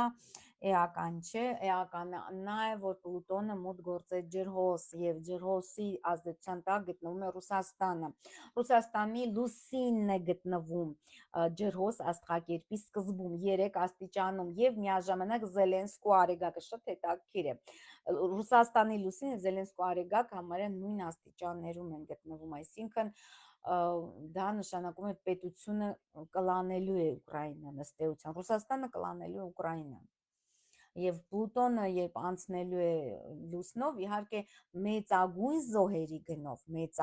զոհերի գնով, այսինքն շատ մեծ կորուստներով կարողանալու է Ռուսաստանը հասնել իր ուզածին։ Դե սա չի կարելի անվանել հաղթանակ, որովհետև այսքան մարդկային զոհեր, իհարկե դա ոչ մի հաղթանակի մասին էլ չի խոսում, դա խոսում է շատ սարսափելի այսպես կորուստի մասին, մեկ վայրկյան։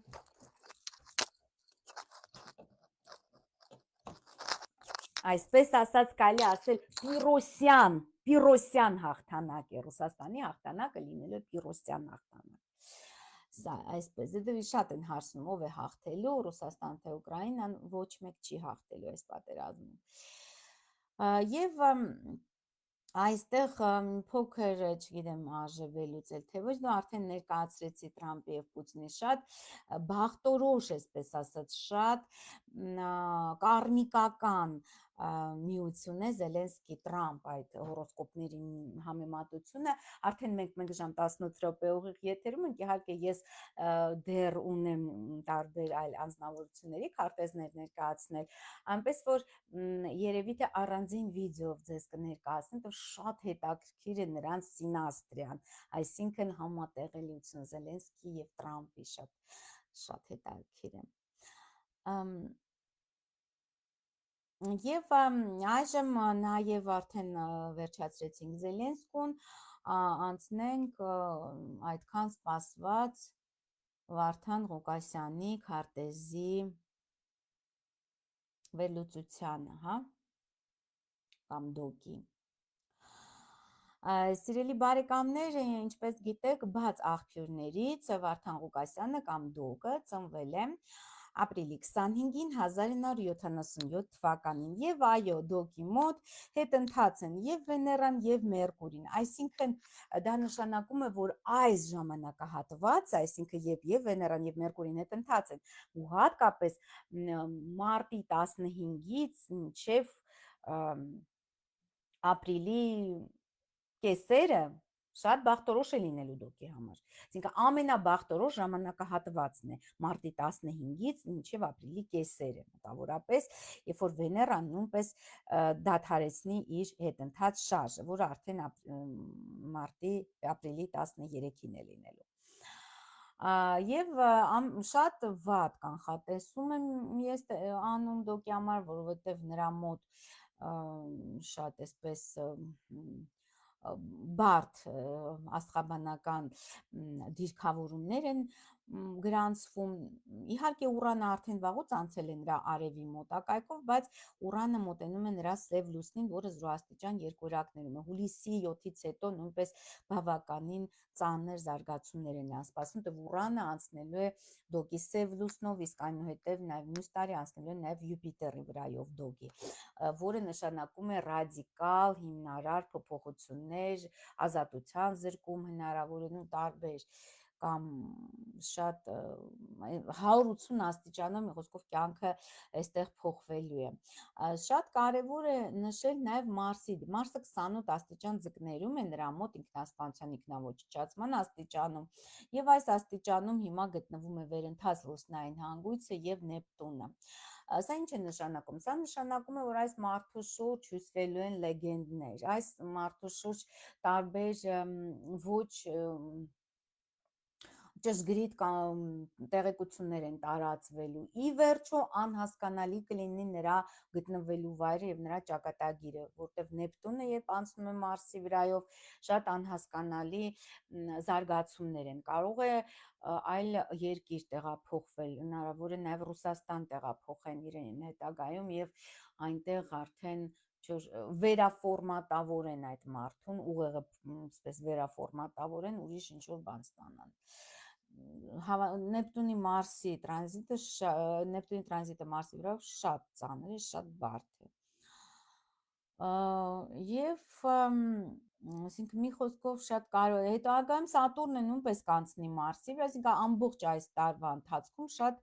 բարդ զարգացումներ են իրեն սպասվում, շատ ծանր բարդ զարգացումներ, նույնն է նաև Սև լուսինը անցնելու է Ուրանի վրա, շատ հետաքրքիր է, Սև լուսինը այս տարի դոկի Ուրանի վրայով է անցնելու, այժմ ես կասեմ, երբ դա տեղի կունենա, իսկ Ուրանը լուսնի վրա, դա արդեն կարծում եմ հուլիսին տեղի կունենա այդ զարգացումները, որը որ շատ նույնպես տանգավոր զարգացումներ են իմ կարծիքով, ահա Ուրանը անցնում է Սև լուսնի վրայով, Սև լուսինը Ուրանի վրայով, ինչ որ ծանր հիվանդություններ, ինչ որ անհասկանալի, անսպասելի զարգացումներ, ինչ որ չգիտեմ, բացահայտումներ նրա անձի հետ կապված, դա հուլիսին է տեղում, հուլիսի սկզբին։ Ձերբակալին, այո, Էլլա Օգանեսյան, նա ձերբակալված է, բայց թե հետագա ճակատագիրը շատ այսպես տրանսֆորմացիաների միջով է անցնելու, այլ երկիր են նրան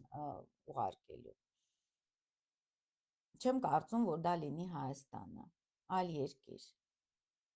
Նու Սատուրնը այդ ժամանակ նույնպես անցնելու է Վեներայով, Մարսով, Նեպտունը, Սատուրնը, Վեներա եւ Մարսի մեջտեղում են լինելու։ Ընդհանրապես շատ այսպես մութ անձնավորություն է այս անձնավորությունը, որովհետեւ նրա Մարսը գտնվում է ձկների վերջին աստիճանում, իսկ ձկների վերջին աստիճանը դա Սատկա ձկան աստիճան է, որը բնորոշ է ինչ որ գործակալներին, որը բնորոշ է ինչ-որ գաղտնի կազմակերպությունների հիմնադիրներին, տարբեր ինչ-որ մութ առաքելություններ իրագործողն իսկապես մութ է նրա առաքելությունը, այսինքն հայ ժողովրդին վերբալ ցեղասպանություն ենթարկելն է նրա վերջնական այսպես նպատակը։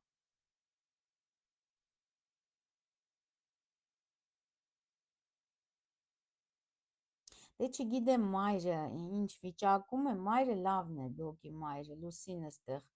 խեցգետնում է, լավ մամա է ունեցել, կամ ունի, չգիտեմ, ես չեմ անում, ամեն դեպքում վերջնական այդ հուլիսին պարզ կդառնա, հետագա նրա ճակատագիրը, բայց որևիցե դրական այստեղ զարգացում ես չեմ տեսնում, ամեն դեպքում դրականը այն է, որ այլևս այսպես նրա բերանից այդ կեղտոտ բառերը համասփյուռ չեն տարածվելու եւ չեն պղծելու հայ ժողովրդին, դա ամենակարևորն է այստեղ։ Ու Պլուտոնը նույնպես կանգնում է սև լուսնի դիմաց, ես իմիջիալոց ասեմ, որ շատերը ինչու են լսում դոգին, ինչպես են բացատրում իմ ծանոթներից, նույնպես շատ կան լսում են, ես շատ զարմանում եմ իհարկե, երբ նրանք լսում են եւ շատ զայրանում եմ իրենց վրա, որ նրանք լսում են։ Ինչ են ասում, որ մենք ստանում ենք տեղեկատվություն, ինֆորմացիա։ Սիրելի բարեկամներ, դոգի տված ինֆորմացիան արժանահավատ չի կարող լինել, որովհետեւ սև լուսինը դոգի մոտ գտնվում է երկվորյակներում, իսկ երբ սև լուսինը մարդու մոտ գտնում է երկվորյակներում եւ նա ծառայում է սև ուժերին, մութ ուժերին, դա 99%-ով նշանակում է, որ նա ստում է։ Այնպես որ այդպես շատ մի հավատացեք նրա ասածներին։ Կեղծ տեղեկատվությունների ամբողջը կպարզաբանվի այս տարվա հուլիսին։ Պլուտոնը նույնպես դիմակայության մեջ է դիրեկցիայում նրա սև լուսնին եւ դա կնշանակի, որ դե վերջը կգա, չարի վերջը գալիս է, վերջն է, այո։ Այլևս նա լավը նա է, որ նա չի պղծի այլևս այս ազգի գենետիկան։ Հա, այնուհետև Պլուտոնը անցնելու է նաև Յուպիտերի դիմակայության, դա 4 տարվա ընթացքում է տեղի ունենա, այսինքն հետո ընդհանրապես հնարավոր է տեղեկատվություն չլինի այդ անձնավորության մասին, իսկ հետագայում լրիվ ուրիշ զարգացումներ են լինելու նրա հետ կապված։ Դե կանայք, որ լսում են, դա սիրելին, հատկապես եթե դա կին է, որը դեռ երիտասարդ կին է, որ դեռ կարող է դեռ երեխաներ ունենա, դա սարսափելի է, որովհետև նա արատներով երեխա է ունենալու այդ կինը, որը լսի այդ հայհոյանքները, այդ որ մեր ավանդույթի մեջ, հայկական ավանդույթի մեջ ընդունված է, որ կինը չպետք է ընդհանրապես հայհոյանք լսի, դա ինչու է այդպես ընդունված կամ երեխան չպետք է լսի, ինչու, որովհետև դա աղավաղում է գիտական ապացույցություն, դա աղավաղում է գենետիկական կոդը, եւ եթե այդ կինը կամ այդ երեխան լսի, հետագա նրանց սերունդները լինելու են աղճատված, լինելու են տարբեր արատներով, լինելու են տարբեր խնդիրներով, այնպես որ շատ ես կարծում եմ շատ դրական զարգացում է հայ ժողովրդի համար, որ այդ անձնավորությանը բռնել են։ Տեսեք, դիրեկցիայում սև լուսինը անցնում է լուսնով, Վեներան անցնում է սև լուսնով, Պլուտոնը, մի խոսքով շատ մութ պատմություններ են կապված, ընդհանրապես մութ անձնավորություն է, ընդհանրապես։ Եվ շատ բացասական ազդեցությամբ հայ ժողովրդի վրա, առհասարակ բացասական ազդեցությամբ։ Այնպես որ պետք է հասկանալ, որ այսպես մութ է լոգի ճակատագիր եւ շատ բացական զարգացումներ են իրեն սպասում կարծիքով, որովհետեւ այդ Պլուտոնի Սևլուսնի դիմակայությունը, հետո այդ Ուրանի Սևլուսնի միությունները, դա շատ ինչ որ մեծ սկանդալների հետ է կապված նրա անունը, ի վերջո շատ բաներ կբացահայտվեն։ Այժմ սիրելի բարեկամներ, ի վերջո խոսենք նաև Ռուբեն Վարդանյանի մասին, որտեղ արդեն մենք բավականին երկար ժամանակ ուղիղ եթերում ենք, չեմ ուզում շատ չարաշահել ձեր այսպես ուշադրությունը։ Ռուբեն Վարդանյանը նույնպես բավականին լարված, բարդ մորակային դիրքերում է, դիրքեր է ապրում, հետաքրքիր է, որ Ռուբեն Վարդանյանը նույնպես ծնվել է ամսի 25-ին, տեսեք եւ Դոկը եւ Զելենսկին եւ Ռուբեն Վարդանյանը ծնվել են հենց ամսի 25-ին, Ռուբեն Վարդանյանը ծնվել է հունիսի 25-ին 1968 թվականին, դա բաց աղբյուրներից, եւ իհարկե այս տարի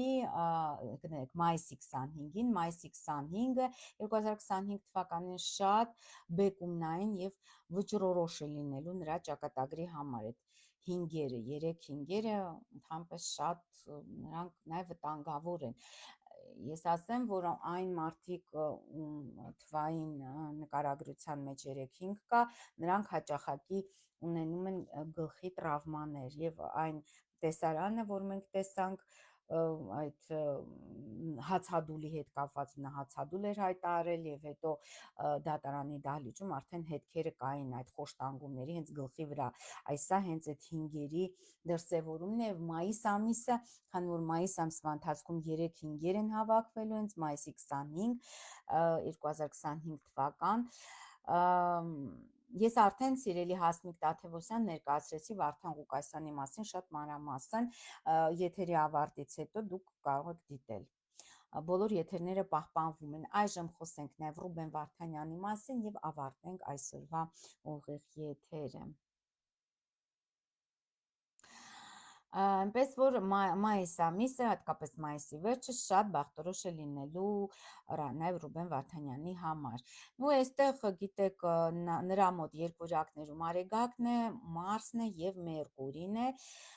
Շատ խելացի անձնավորություն է, Մերկուրին նրա մոտ գտնվում է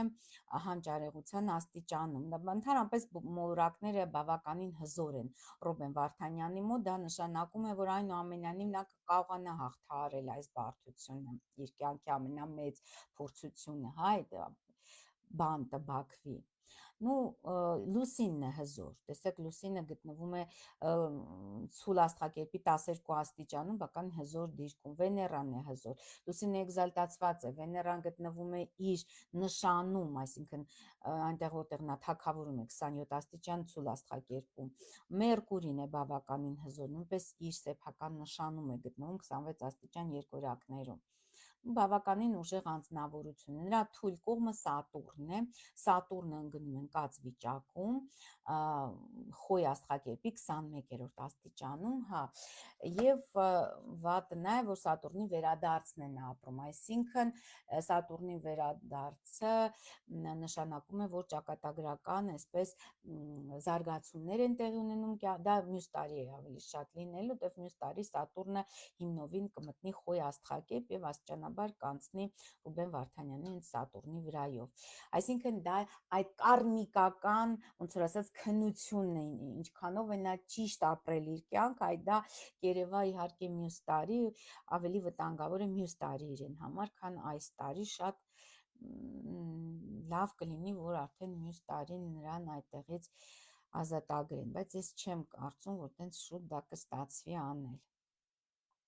Ամեն դեպքում նաև Ուրանը հայտնվում է այս տարվա մայիսին, տեսեք Ուրանը հայտնվելու է նաև նրա Վեներայի վրա, որը նույնպես շատ բարդ փորձությունների մասին է խոսում, ֆինանսական կորուստների մասին է խոսում, այսինքն ինչ որ այստեղ ավելի շատ ֆինանսական ինչ որ առևտուր է գնում, ես տենց եմ հասկանում իր հորոսկոպը վերլուծելով, այդտեղ Ուրանը հենց այդ ժամանակ 27 աստիճան հենց մայիսի 25-ին հայտնվում է Վեներայի վրա։ Այնտեղ նաև հայտնվում է Մերկուրին կապև հեռահաղորդակցության մոլորակը, նաև այդ դիմակայում են Սատուրնին, Նեպտունին, Ուրանին և Պլուտոնին։ Վեներան է հայտնվում Սատուրնի վրա, շատ վճռական է լինելու հենց իր ծննդյան օրը այստեղ։ Բայց ես կարծում եմ, որ այնուամենայնիվ նա կկարողանա հաղթահարել այդ սարսափելի բարդությունները։ Սիրելի Աննե, ինչ տալիսման խորհուրդ կտաք չար աչքի դեմ։ Դե սիրելի Սուսաննա Ոսկանյան, բազմաթիվ են այդպիսի տալիսմանները չար աչքի դեմ, տարբեր եւ սաղմոսներ կարող եք գրել, անցեք իմ աստրոմագիվ տալիսմաններ YouTube-յան ալիքին եւ այնտեղ դուք կգտնեք։ Սիրելի բարեկամներ, ես եւս 2 րոպե կպատասխանեմ ձեր հարցերին եւ կավարտենք այս հետաքրքիր Կիրակնորյա ուղիղ եթերը։ Ես խոստացա նաեւ շատ հետաքրքիր տեխնիկա ձեզ ներկայացնեմ, կպատասխանեմ եւս 2-3 ձեր հարցերին եւ արդեն այդ տեխնիկան կներկայացնեմ եւ կավարտենք մեր այսօրվա ուղիղ եթերը։ Մինչև դուք մտածեք եւ իմի բերեք ձեր հարցերը, սիրելի բարեկամներ, ասեմ, որ այսօր մետաղական ձիու օրն է եւ այսօր շատ բարենպաստ օր է նրանց համար, ում բաձի քարտեզներում տարվա մեջ կամ օրվա մեջ առկա է կրակի էլեմենտ, այսինքն եթե դուք ծնվել եք հրեղեն տարում, հրեղեն ձի, հրեղեն վիշապ, հրեղեն շուն, չգիտեմ, ցանկացած հրեղեն կամ հրեղեն ինչ որ կենդանակերպի օրը, այսօր ժամը 8-ին Երևանի ժամանակով դուք կարող եք ակտիվացնել այդ կրակը, վառելով մոմեր ձեր բնակարանի հարավ-արևմտյան եւ արևելյան հատվածներում։ Այդ երկու հատվածներում վառելով մոմեր, այսօր դուք ամուսնացած չեք, ուրեմն կներգրավեք ամուսին, կամուսնանաք։ Եթե դուք հաճախորդների կարիք ունեք, դնում եք այդտեղ մոմերը, հաճախորդներ են լինում, եւ այլն եւ այլն եւ այլն, այսինքն մարդկային հաջողությունը բարելավում է, բայց միայն նրանց համար, դա հիշեք, ովքեր ծնվել են հրեղեն տարիներին կամ հրեղեն օրերին։ Դե օրերը իհարկե միլիռու կայքում կարող եք նայել, բայց հրեղեն տարիները ձեր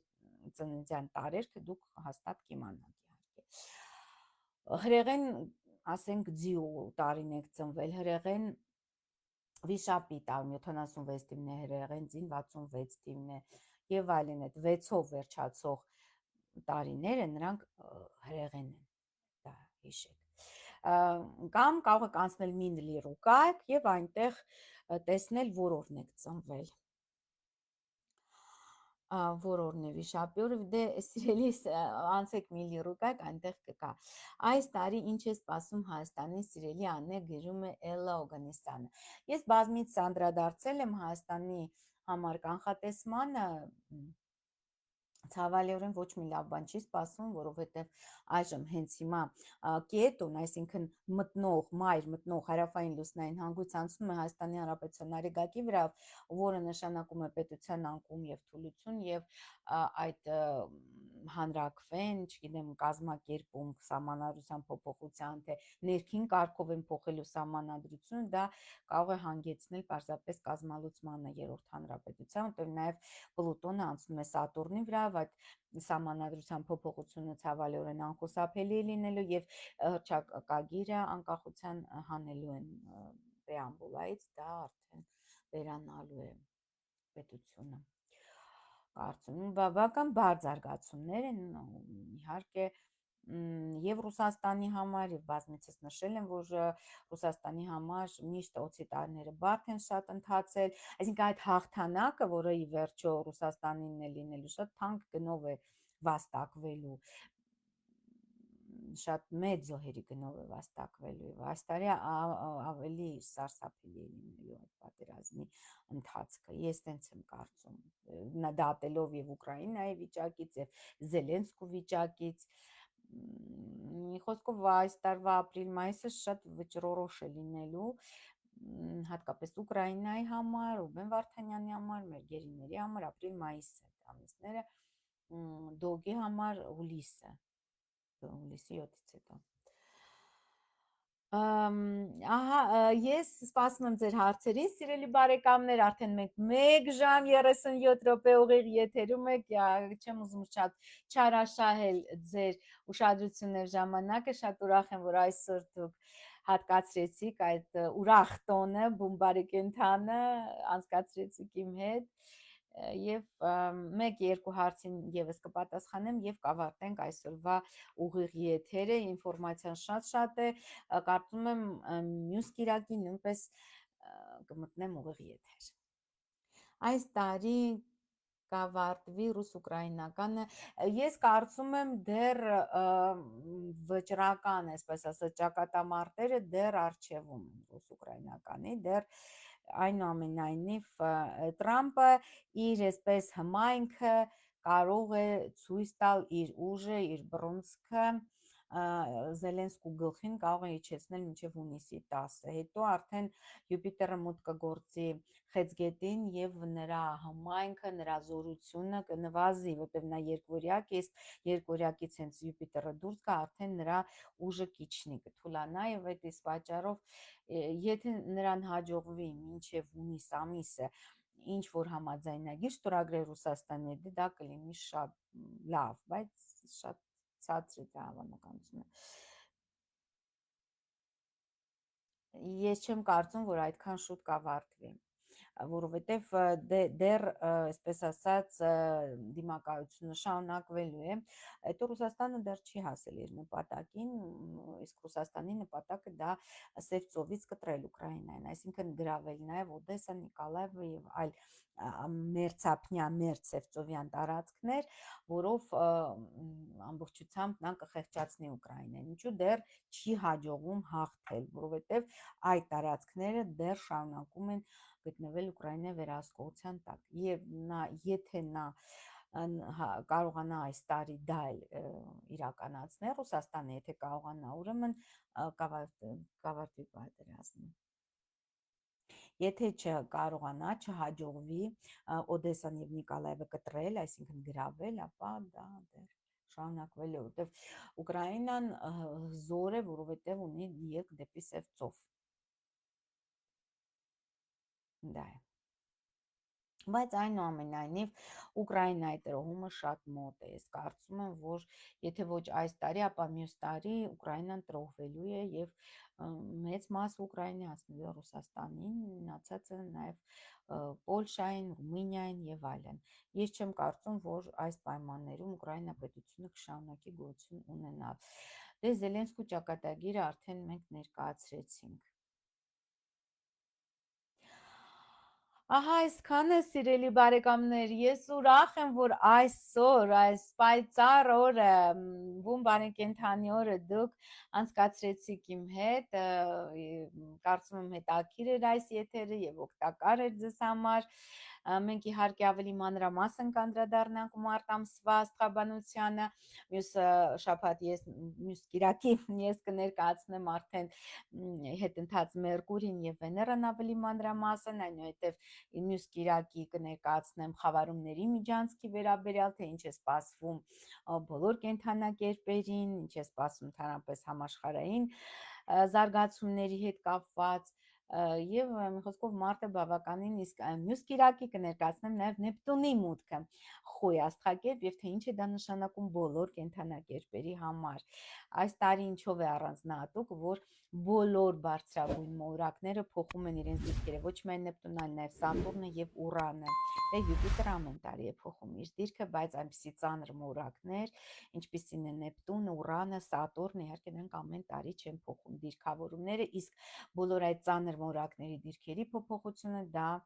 նշանակում է մեծ հնցումներ եւ փոփոխություններ համաշխարհային մակարդակով։ Ահա այսքան է, սիրելի բարեկամներ, ես ձեզ մաղթում եմ ամենայն բարիք, կհանդիպենք հաջորդ կիրակի, ստեսություն։